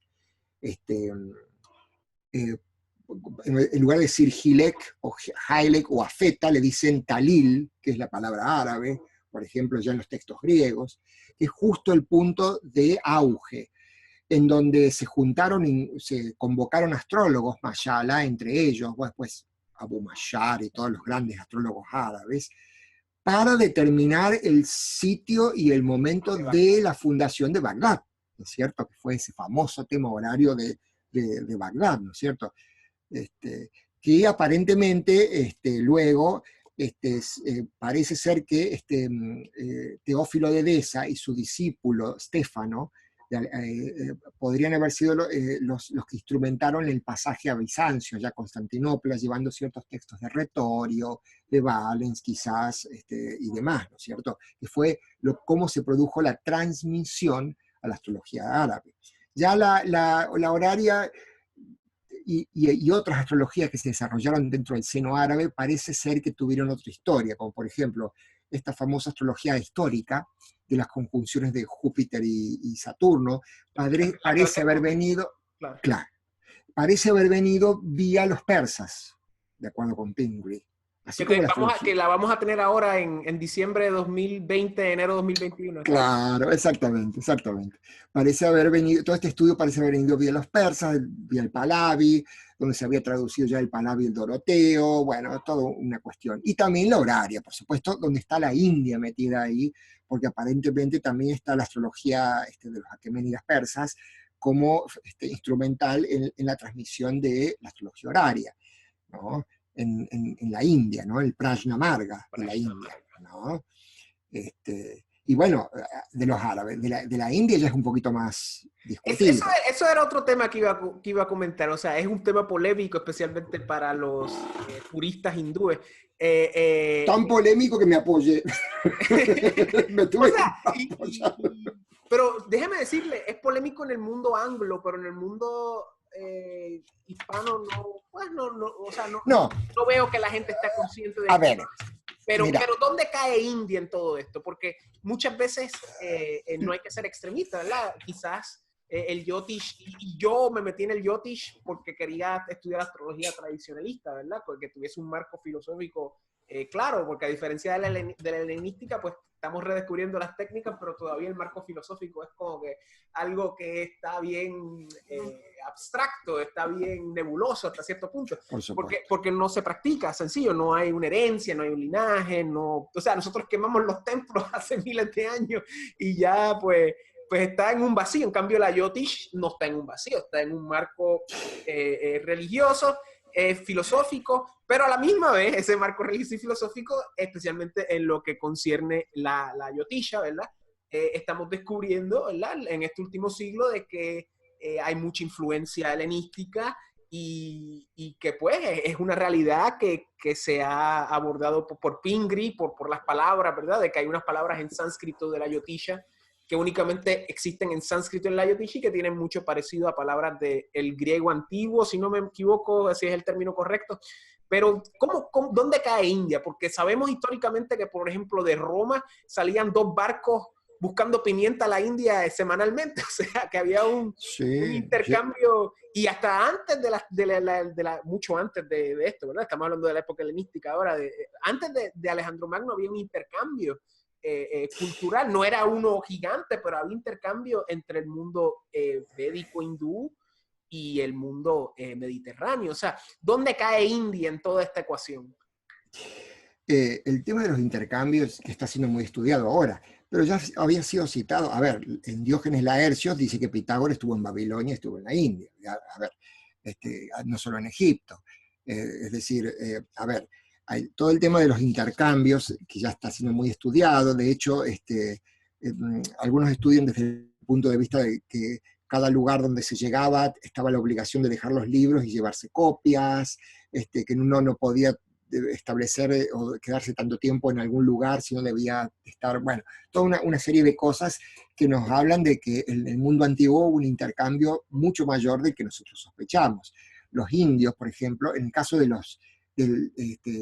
de los mismos hindúes o los mismos romanos, que en los tiempos del monzón, donde los barcos podían llegar y luego tenían que volverse unos meses después aprovechando los vientos. Hay todo estudios al respecto. Yo creo que aquí el tema fue un poco también de que parece ser que, de acuerdo a lo que dijo Pingree, donde lo dice es en este artículo muy famoso, From Astral Omens to Mesopotamia, o algo así, él hace todo un raconto así que incluye a India también en el panorama, y donde habla de este famoso Yavana Jataka, que es este famoso tratado de Spujitvaya, que inicialmente era de Yuktesh, Yaneshwara. Yaneshwara, Exacto. Claro, aparentemente a partir del siglo II aproximadamente ha sido transmitido a la India, ha sido traducido al sánscrito. Lo que decías tú era justamente que había palabras como kentron, que en griego koiné o helenístico es ángulo o centro o aguijón. Y en sánscrito es kendra, exacto. Kendra, apoclima, que pasó igual a apocrima, epanáfora, que pasó parecido, kenodromía o vacío de curso, que kenadruma, o sea, muy sospechoso, y que no tienen más uso especial más que en astrología, lo cual la deducción son transliteraciones directas del griego, con lo cual llevó, entre otras cosas, a Pingree a afirmar que prácticamente casi toda la astrología Jyotish, hindú, fue un desarrollo a partir de la astrología griega, un poco basado también en la similitud, porque vamos, la astrología helenística se parece mucho a la hindú, pero no a la moderna. Es así, ¿cierto? Correcto. Hay una afinidad muy, muy cercana, especialmente en muchas cosas, en los conteos de las distribuciones de los tiempos, en las predicciones, etc. La división de casas. La división de casas misma, etcétera. Con la única diferencia que, por supuesto, que la astrología occidental siguió privilegiando el zodíaco trópico y la astrología sideral, la astrología Jyotish quedó con el concepto sideral, ¿no es cierto?, tan discutible como el otro, ¿no? Bajo cierto punto de vista, es otro tema amplísimo, ¿no? Sí, y no se crea, hay gente que ya está practicando astrología hindú de la India y personas que practican Jyotish ya con zodiaco tropical, o sea, con preceptos védicos. Porque, claro, y usted me dirá si estoy en lo correcto o usted me corrige, pero yo a veces pienso que la misma tradición védica, a través de sus clásicos, Brihadarashara Shastra, el Yavana Jataka, podemos citar un montón de otros, ellos a la misma vez, yo creo que ahí hay un repositorio, de textos helenísticos que sobrevivieron a través de la cultura hindú, ¿verdad? Y que se acopló a la cultura hindú, pero que es muy probable de que muchos de esos textos a través de esos textos sobrevivan técnicas helenísticas que quizás no están en textos helenísticos, pero que están ahí. O sea, es respaldando la tesis de que era una astrología global, o sea, era el mundo helenístico, estaba interconectado y había una relación filosófica, económica y social, o sea, pero alguna gente lo ve como controversial. Bueno, de hecho, a ver, más allá de la astrología, también tiene que ver que en la India, a ver, el conocimiento de la India uno puede ver que es muy antiguo, es decir, uno puede ver inclusive hablando de estas ciudades como Mohenjo-Daro, Harappa, donde ya 7.000, 8.000 años antes de Cristo tenía ya una civilización avanzada. Es muy difícil concebir que toda una disciplina no haya tenido lugar, como la Jyotish no haya tenido lugar originalmente en la India. A mí honestamente me cuesta bastante. Sí, porque no está la evidencia, no está, ese es el problema, exacto. No, fue toda una afirmación de Pingree, y aparte él dijo que, por ejemplo, que Yavana, Jataka, que de paso significa tratado horoscópico de los griegos, Yavana, ¿no es cierto? O sea, que encima eso, ¿no?, que nos llevó también un poco a sacar esas conclusiones, que fue traducido al sánscrito aproximadamente, qué sé yo, 150, siglo II, ¿no es cierto?, en prosa por Yaneshwara, creo que era Yavaneshwara era, Yavaneshwara, que luego Spujitvaya lo tradujo a una prosa didáctica, a una poesía didáctica, que era también el modelo helenístico, porque, ojo, también es cierto eso, que el modelo helenístico ya tenía mucho, a ver, Manetón, Manilio mismo, eran todas eran todas poesía didáctica. La poesía didáctica fue un formato muy preferido por el alejandrino también, ¿no es cierto? Entonces ya hay también esa conexión. Entonces, que Spujit-Vaya, que escribió la versión poética del Yavana Jataka. Ahora, claro, eso después fue muy combatido por otros, qué sé yo, Matt que dijo que no, que en realidad, a ver, ¿cómo vamos a ignorar también otros conceptos como karma y demás, todos los otros conceptos típicamente hindúes que hay dentro del Yavana Jataka? Es decir, no es tan fácil como decir que fue una mera traducción de los griegos, quizá fue un intercambio, yo me inclino más, honestamente, para eso, con perdón de Pingree, que era una figura muy brillante, es muy difícil no estar de acuerdo con Pingree, porque era como demasiado importante Pingree. De hecho, tengo entendido que ahora hay otro señor que se llama Mac, o de apellido, que está cuestionando la fecha de la traducción y dice que es posterior al siglo II. O sea. Creo que era Bill Mack, Bill M. Mack, que ha cuestionado primero la fecha, que dice que no es del siglo II, sino del siglo VII. ¿No? Posterior. Él es el que dice también que uno no puede explicar ciertos otros conceptos filosóficos hindúes del Yavana Jataka, como qué sé yo, te digo, la Ayurveda, el karma y demás, que están también presentes en el tratado, que son obviamente de factura hindú, no pueden haber venido de Alejandría. Obviamente que el contacto entre India y Alejandría era muy profuso, muy, muy, muy importante. Era una mezcla, era una mezcla. Justamente de eso se caracterizó el helenismo, toda esa fusión de diferentes culturas, ¿no es cierto? Era justamente la tendencia propia de esa época, ¿no? Pero ya afirmar, es como decirles a un hindú, a ver, el indo, que a veces hoy la filología habla del indoeuropeo. Y el hindú que te va a decir, no, el sánscrito es el origen. ¿Qué me habla del indoeuropeo si nadie lo descubrió? Es cierto, es una especie de lengua virtual el indoeuropeo. Pero al hindú no le vayas a hablar del indoeuropeo, decirle, no, él te va a decir, el sánscrito es la lengua madre de todo el tronco, sino de todas las lenguas de la tierra. Bueno, quizás exageran un poco. Pero será el sánscrito arcaico, pero en realidad el sánscrito, en fin. Y un poco la historia que tuvo el sánscrito es la misma historia que tuvo la astrología Jyotish, porque el sánscrito no ha cambiado.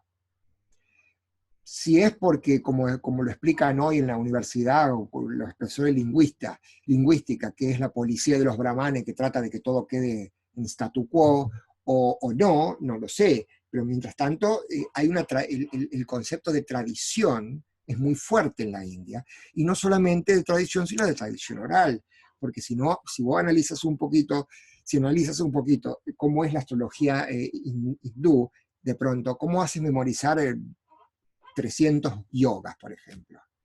Nosotros en astrología oriental estamos acostumbrados a una especie de dialéctica de conectar. Si Saturno está en aspecto con Venus, combinas Venus con Saturno y te da todo una cosa lógica. La astrología Jyotish no funciona así.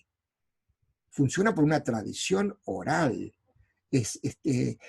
Por supuesto, tiene cosas innatas. Los nakshatras, obviamente, no vinieron de otro lado que de la India. Obviamente. Pero eso pasa lo mismo cuando uno estudia, de pronto, cuando yo intenté estudiar sánscrito con una escuela hindú, que llevo por el nivel 2 y me está costando tanto, porque ellos confían en la repetición de memoria. Y yo necesito analizar palabra por palabra, gramaticalmente, en significado, y no puedo estar repitiendo de memoria algo que yo no sé. La tradición oral en la India ya es innata. De hecho, ¿por qué tuvieron una obra como el Mahabharatam, parte de lo cual es el Bhagavad Gita, que tiene 100.000 versos, y no se escribió hasta el siglo VIII, o sea, y mientras tanto se los repetían en los 100.000 versos? ¿Cómo hacían? Obviamente que la métrica, la música de la lengua ayuda, pero es una tradición típicamente oral. Entonces hay una cuestión distinta desde la tradición, ¿no? En la astrología Jyotish, ¿no? Sí. Que hace que también sea muy difícil para nosotros. Yo ahí también lo pienso intentar, lo juro que lo pienso intentar, más ahora con conocimiento un poco del sánscrito, poder derivar o develar un poco eso, pero tengo en cuenta mi límite. Yo soy occidental. Claro. Y hay algo que ya ahí es mi límite, Claro, ¿no? claro. Eh, Y es- y que no debe ser un tema controversial porque realmente la cultura helenística estaría abonando a esa cultura milenaria, védica, o sea, como si fuera una nota al cárcel, añadiendo aspectos a la yotisha, porque como usted menciona, obviamente los nakshatras son autóctonos hindúes, pero realmente quizás tuvieron una función más eleccionaria más que ninguna otra cosa. Mientras sí, que la helenística pues trajo cosas más horoscópicas en el sentido natal, ¿verdad? Y quizás claro. posteriormente el prashna, también hay gente que dice que se origina también en la India, en el mundo persa, ¿verdad? En esa zona limítrofe y como pues quizás todo se mezcla, o sea, como muchas veces no hay nada claro, ¿verdad? No es como que un día te levantas y las cosas cambian, es una cosa gradual. Y como usted dice, la tradición era bien oral y eso fue uno de los problemas con la colonización inglesa, ¿verdad? Que hay un señor que se llama Keyen Rao, que es astrólogo y académico, que él dice que hoy en día lamentablemente no queda un Yotish Parampara, una tradición de Yotisha, porque luego de la colonización, pues los procesos que hubieron, pues eh, eh, interrumpieron esa línea oral, ¿verdad? Y hoy en día, pues Exacto. tenemos, no quiero decir muchas cosas desconectadas, pero hay muchas cosas en la India de Yotish y muchas cosas de la India, porque algunas veces uno piensa, la India es homogénea y todo el mundo es igual y todo el mundo habla igual. Exacto, La exacto. India es Sí, muy sí. heterogénea, es como la Es China, muy heterogéneo. Sí, sí, que sí. es muchos países, como hubiese sido Europa si se hubiese unificado, o sea,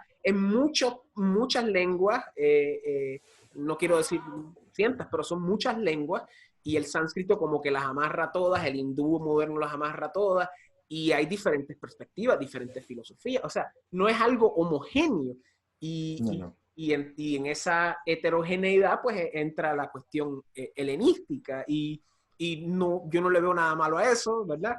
Hay gente pues, pero cuando entramos con temas religiosos, pues las cosas se salen de proporción a Sí, veces. pero hoy ya es absurdo entrar en esos temas Claro, desde ese punto de vista. O sea, hoy con este concepto de este intercambio global, la aldea global, es claro, más o menos lo que predomina hoy en día, ¿no es claro, cierto? La claro. India misma, a ver, esta misma escuela de sánscrito llamada Samskrita Bharati, que ellos tratan de recuperar el sánscrito como lengua oficial de la India, porque hoy en Wow, día obviamente no sé, el sánscrito, se habla inglés, se habla wow. el inglés hindú, que hay que entenderlo el inglés de la India. Usted estuvo allá, me imagino, sí, sí, sí. Sí, sí, sí, tuve mi entrenamiento. Pero bueno, me parecía bastante, yo los veía como un poco ilusos también, porque claro, entre reemplazar, allá hay como 28 dialectos y uno de la India del Norte tiene que hablar con uno de la India del Sur en inglés, porque no puede hablarle uno en Es la India lengua que habla franca en de allá. Pali o en Telugu o lo que sea. Es como la lengua franca, obviamente a partir de la conquista de la colonia inglesa. No, nadie lo duda, ¿no? Pero mientras tanto ellos quieren recuperar una lengua que ellos afirman que ha sido en un momento universal, el sánscrito, ¿no? Que ha sido la lengua común a todo. Entonces, claro, lo que no tienen en cuenta es que para hablar sánscrito se requiere un poquito más de estudio que para hablar inglés, porque es una lengua complicada para... Y créame que yo he este, tratado es hablo compleja. como un bebé. Este, yo Eh, voy, yo llevo unos años ya y cuando llego todavía a los verbos, el bote se hunde cada rato, o sea, es una el lengua bote se compleja. hunda cada rato. Sí, sí, sí. Esa es una expresión de allá. Ok, cómico, ok, sí, sí, sí. No, no, no, casi te digo que es casi mía, pero digo, como Ok, diciendo, hacemos agua cada rato. ok, ok, ok, ok. Entonces, claro, no es tan simple, ¿no? El sánscrito es una lengua compleja, inclusive casi que tan compleja que uno se siente tentado a darles la razón.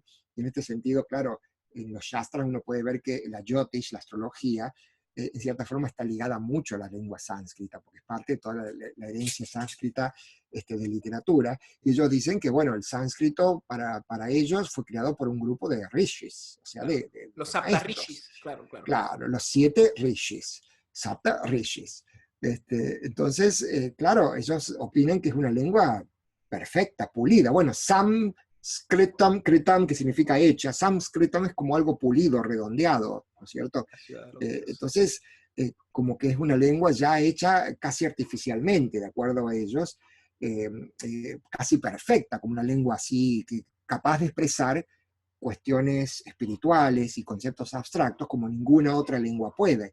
Creo que está muy cerca de la realidad porque creo que el resultado es así. Ahora, andar a decirle a un filólogo aquí de la universidad eso, se te ríe en la cara. Es decir, no, toda lengua es un resultado de una evolución a través del tiempo, etcétera, etcétera. Esto viene del tronco indoeuropeo. Bueno, y ahí todas las cosas culturales que tenemos en el medio, ¿no es cierto? Y pasa así también con la astrología, como con la lengua, ¿no? Con los hindúes. Pero, Y de la misma manera, o sea, había un señor que Chris Brennan trajo al show que también postula que en la astrología de la China también hay influencia helenística.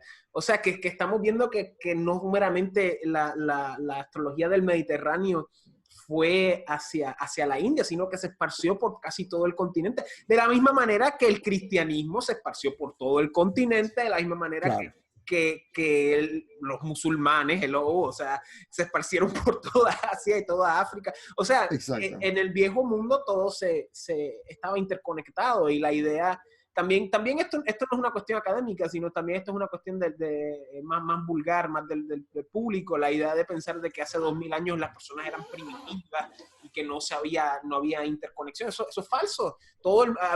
Siempre ha habido conexión entre las personas. Obviamente hay una diferencia técnica, una diferencia en tecnología, pero siempre ha habido intercambio comercial, siempre ha habido algún tipo de intercambio cultural, claro, no en la no de la manera tan rápida como hoy en día se da, ¿verdad? Como, por ejemplo, yo estoy en Puerto Rico, usted está en Argentina y estamos hablando de esto inmediatamente, no, eran unos intercambios un poco más lentos, pero existían. Y eso es algo que podemos mencionar así y dejar ese tema de la India. Eso, y Ahí. justamente, justo lo que has mencionado es lo que está detrás un poco de mi concepto, no solo de la recuperación de este antiguo sistema helenístico de astrología, sino también en general. Y es también uno de los conceptos que yo también valoro mucho, como muy verdaderos, que ha impuesto la sociedad teosófica, también debo admitirlo. Porque uno desde entrada, los escritos de Elena Blavatsky han sido para volver a darle importancia o a reivindicar de que los antiguos realmente no eran ningunos estúpidos, es decir, no es una cuestión lineal, ahí es una cuestión de periodos, de auge, de apogeo y luego de declive que sufren todas las civilizaciones, pero que realmente el hombre antiguo, si bien en círculos más reducidos, no en general el pueblo, por supuesto, pero era en su época mucho más inteligente que el hombre moderno, en su época, en el Definitivamente, contexto de su época, ¿no? sin No duda digo alguna. en función de toda la parafernalia y toda la tecnología que acompaña a esta época.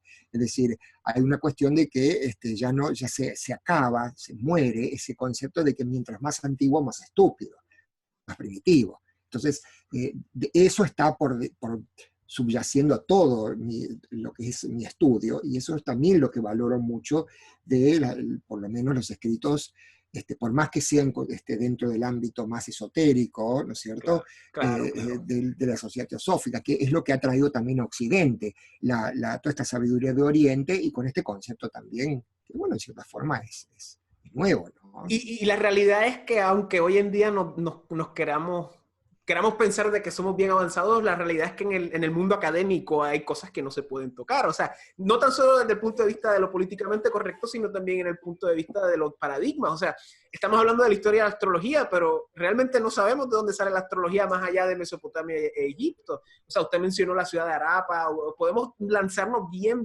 lejos y es probable que la astrología tuvo un pasado antidiluviano, o tuvo un pasado mágico, un pasado que Por realmente supuesto, no se por puede supuesto. confirmar. Claro, no lo podemos confirmar y no lo podemos incluir porque no Claro. tenemos registros ni testimonios al respecto, pero eso no significa que yo me niego a que existan otras posibilidades, ¿no es cierto? Platón mencionó la Este, Atlántida, que es sí, el padre del pensamiento filosófico pues, occidental. O sea, sí, y sí, lo mencionó Platón.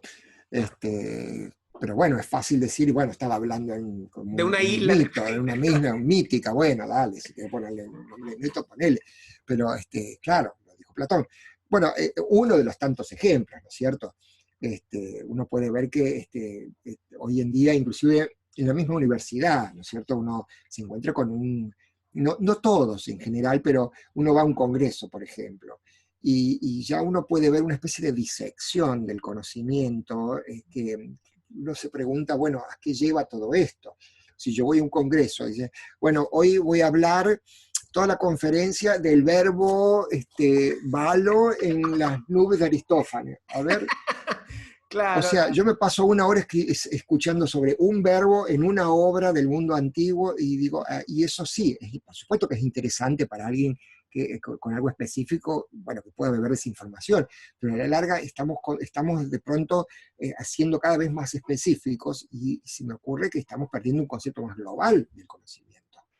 Y un poco también recuperar esta cuestión, eh, y ahí yo voy a decir algo un poco arriesgado, pero me hago cargo, que estoy convencido de que no solamente el hombre tiene, y en esto voy a seguir a los hindúes, lo siento si no les gusta a muchos, pero que el hombre tiene no solamente un aparato mental concreto para el conocimiento, hay otras posibilidades.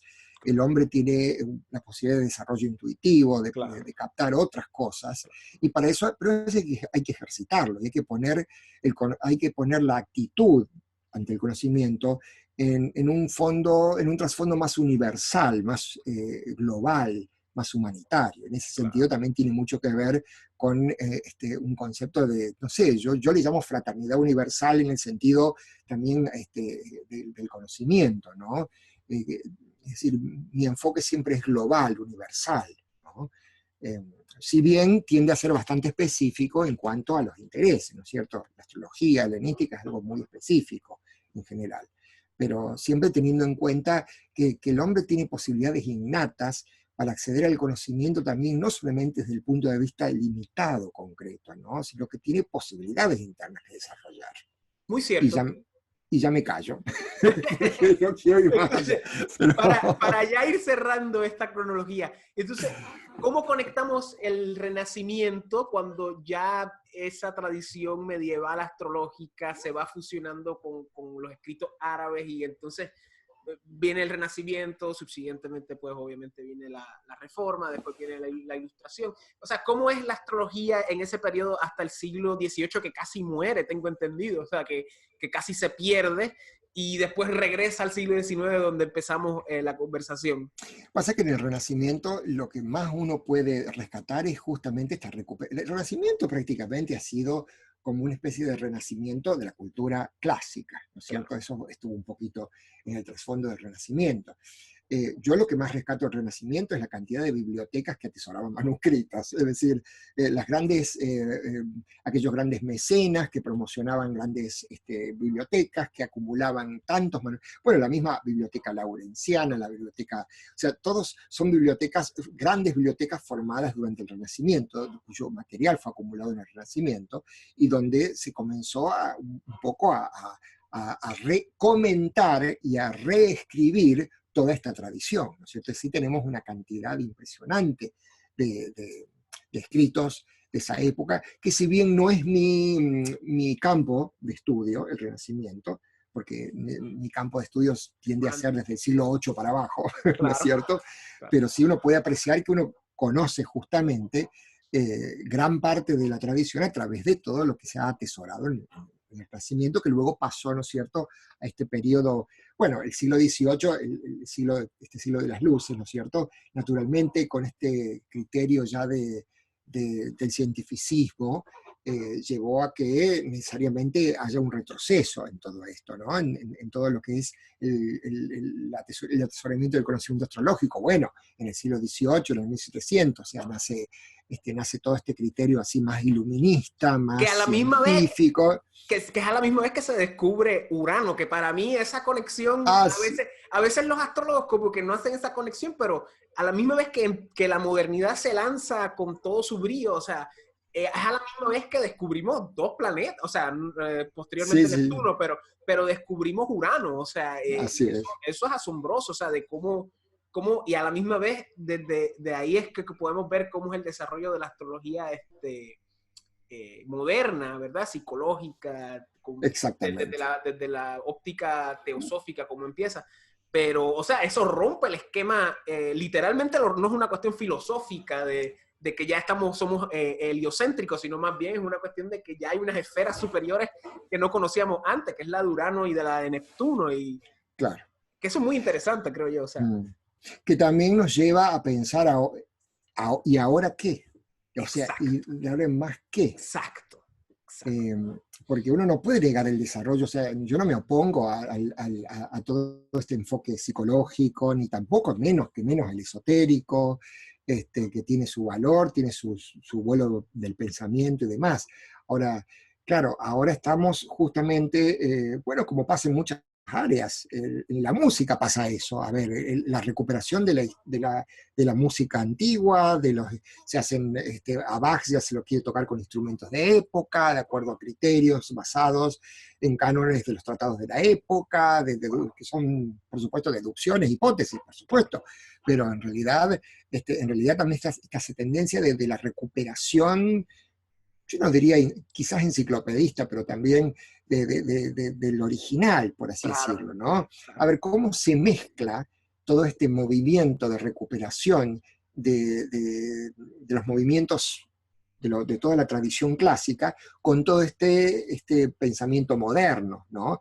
Obviamente que uno puede evitar decir, hoy por hoy, quienes hacen astrología utilizan estos planetas que no eran incluidos en la tradición antigua, obviamente, y no tienen por qué no utilizarlos, más vale, por supuesto, pero también uno se pregunta de ahora en más cómo se fusiona todo esto, ¿no? ¿A dónde va? En mi opinión, no creo que hemos llegado, o sea, no estamos en un periodo de auge de la astrología. No. Ni de gloria, ni el acme, ni el... Nosotros somos anomalías en un nicho sí, es como que, sí, más o menos. Es decir, no creo que le haya llegado el momento, como muchos creen que está... Es más, yo hasta discutiría a ver hasta qué punto, claro, quizás haya sido un episteme en el sentido griego, pero en el sentido de que hoy conocemos que ciencia no es la astrología. Es decir, hay un poco también ni siquiera... o sea, hay muchas cosas que discutir todavía. Mucho que reaprender, mucho que redescubrir, o sea. Y redescubrir. Y mucho que traducir, obviamente. Mucho que traducir, porque hay mucho que todavía, como dice Boucher Leclerc en este libro, que la mayoría de los manuscritos duermen en bibliotecas europeas todavía. Del catálogo que se hizo, del catálogo Astrologicum, todavía. O yo tenía entendido que todo eso por supuesto que no, traducido no. O sea que lo que hicieron es que lo recopilaron, pero no lo han traducido. ¡Wow! Espera, te voy a mostrar algo. Adelante. Tome su tiempo. Oh, wow. Déjeme decirle, yo quiero hacer otra entrevista porque se me quedaron varias preguntas y quiero hacer otra entrevista respecto a eso. Ese es el catálogo. Claro. Sí, bueno, pero esta es mi encuadernación del catálogo, ¿no es cierto? Por ejemplo, es el volumen 5-4. Wow. Son 22 en total, ¿no es cierto? Wow. Hay 12, pero divididos en varios. El catálogo tiene, ¿no es cierto? Esta es la tapita original, ¿no es cierto? Así, la original acá dice, tomo 5, parte 4, sería 1920, 30. Bruselas, en total son 22. Ok. Bruselas 1940 fue. 1940. Entonces tiene, en la primera parte vas a encontrar, si ven aquí, hay unos folios, por ejemplo, tal catálogo, dice tal Códice Vaticano 1904. O sea que... Folio 1, folio 2, folio 3, folio 4, folio 9. Entonces, va diciendo... Es un índice. Ah, espera. No solo un índice, pero en la parte más importante es un índice folio por folio, página por página, de todos los manuscritos, de cada códice. Entonces, este volumen, por ejemplo, son los códices romanos, que están en Roma. Okay. Otro será del Laurenciano de Florencia, otro de Moscú, otro de España.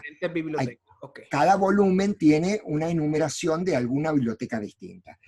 Pero en el apéndice, o sea, lo menos importante, hay traducciones de párrafos seleccionados.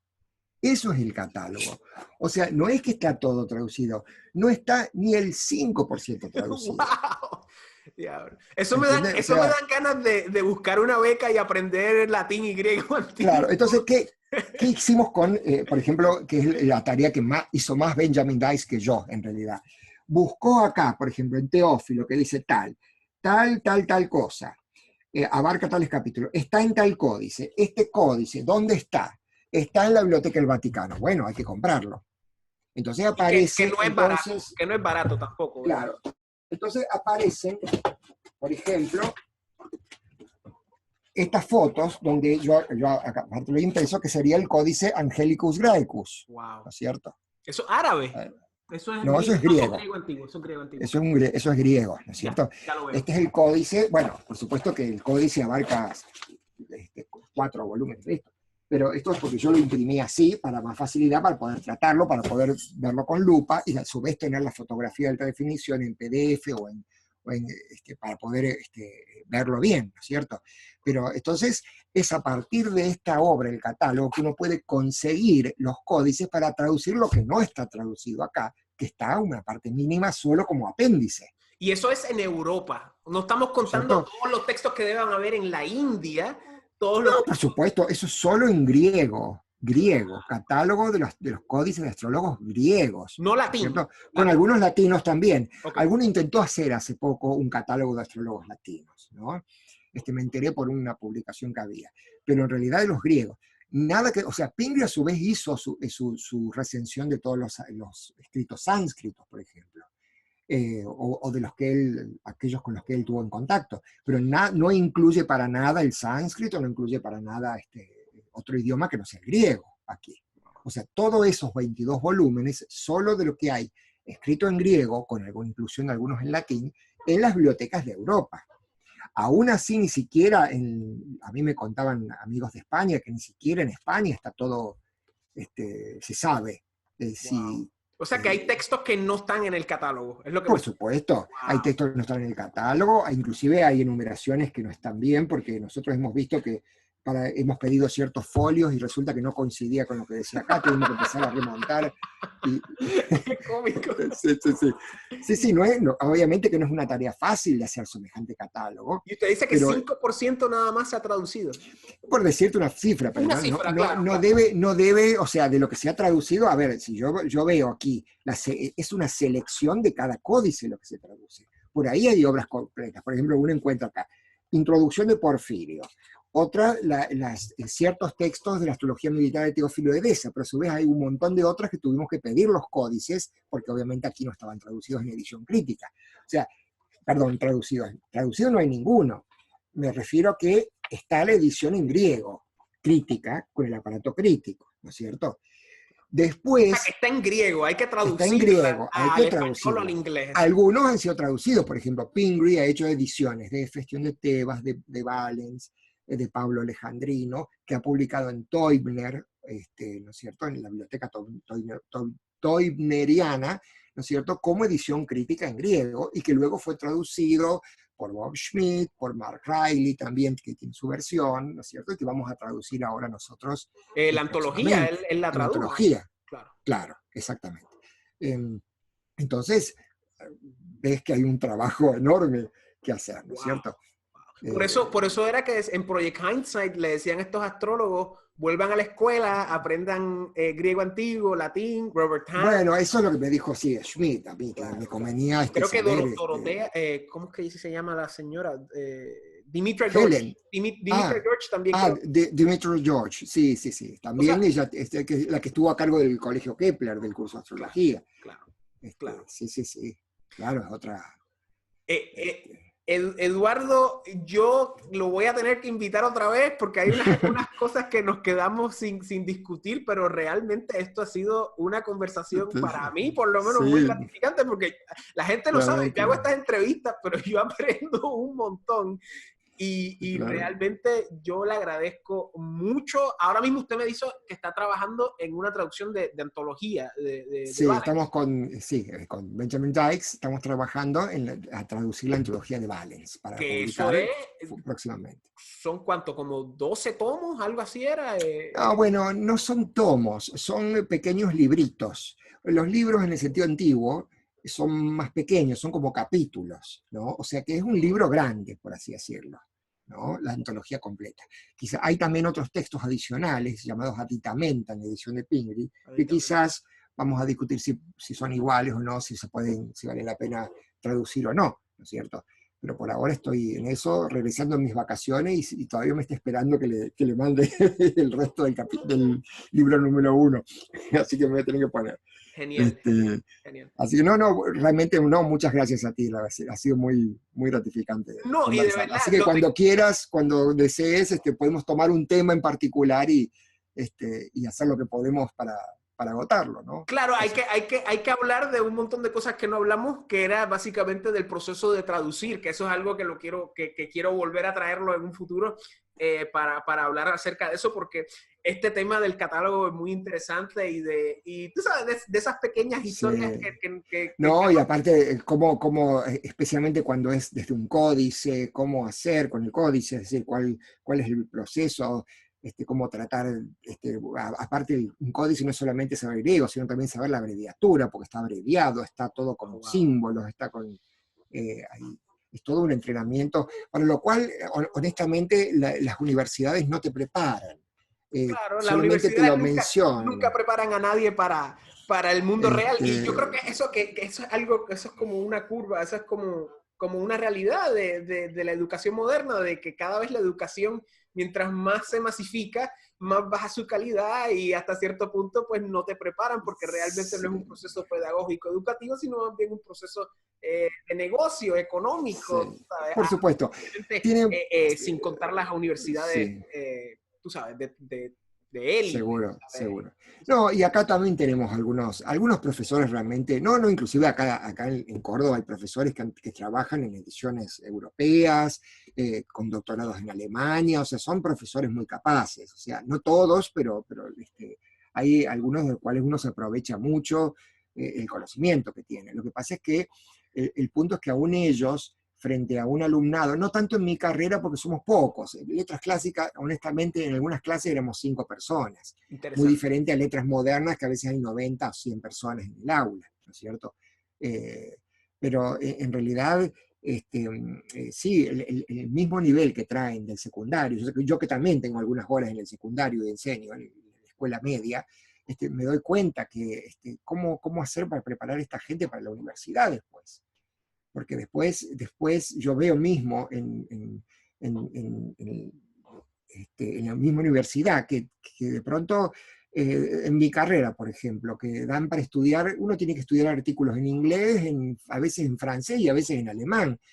Y bueno, si vas a ser lingüista, Tienes que saber, sí. tienes que leer. Pero los alumnos se quejan, porque resulta que esa es mi generación. no lo quería decir, ¿eh? Sí, esa es mi No lo generación. quería decir. Déjame decirle, Pero bueno. yo quería ser profesor y me salí porque no, pues, más allá de, tú sabes, mi marco filosófico pues difiere mucho del marco filosófico general de la academia contemporánea y sí, pues, lo entiendo completamente y no lo culpo. Claro, claro. Claro. No, bueno, es la situación que impera hoy, ¿no es cierto? O sea, Claro. ¿qué va a ser? Pero Es lo que hay hay. de todo en la viña del Señor y desde Sí, seguro, sí. tú sabes, es Sí, más. y uno a su vez tiene la oportunidad de contactarse con esa gente que uno considera muy respetable y tener mucha formación también por eso, ¿no? Pero igual, me parece que siempre una vez que uno termina, es un propio entrenamiento, una autogestión que necesita para poder y más yo que fue una carrera tardía, porque te imaginas, yo voy a presentar ahora mi tesis de licenciatura y termino, soy ya músico profesional, porque yo me dediqué a eso toda mi vida, entonces, claro, ¿Usted es también eso concertista? ¿Usted toca yo, concertista? sí, yo Wow. trabajo en una orquesta oficial, aquí soy pianista de la orquesta de cuerdas de la municipalidad, he trabajado también en lo que es el teatro de aquí de la ciudad y doy y toco, ¿no es cierto? ¿Qué es lo que he hecho? Un verdadero Da Vinci, o sea, un verdadero hombre renacentista. Me lo han dicho, pero bueno, en esta época ser un hombre renacentista no vende. Claro, nuestra Ahora, calidad de hombre renacentista es muy inferior a la calidad del hombre clásico. en primer lugar, sí, es Claro. una calidad muy diferente. Claro. Y en segundo lugar, estamos en una época en donde todo es tan específico y todo tiene que dedicarse, todo el mundo, a una sola cosa. Compartimentalizado, exacto. Igual que, bueno, hasta la misma medicina, vas al que te trata el ojo, vas al que te trata la mano, vas al que te trata, y al final como si fuera que el hombre es toda una especie de pedazos así todos unidos, ¿no? Un auto, exacto. Exacto, una Sí. máquina. Y bueno, esta es nuestra época, ¿no? Claro. Va a ser. Y hay que vivirla, y ese es este es el tiempo Sí, que nos tocó vivir. Sí, y poner, en todo caso, poner una nota Claro. diferente también, ¿no es cierto? Contribuir también en algo. Así que, bueno. Bueno, Eduardo, le agradezco mucho esta visita. Pero gracias a ti, ¿eh? De Hasta verdad. la próxima, y cuando quieras, conversamos de otra cosa. Claro que sí, Dispuesto, muchísimas ¿eh? gracias, Eduardo. Gracias a ti. Aquí a la Hasta orden. pronto.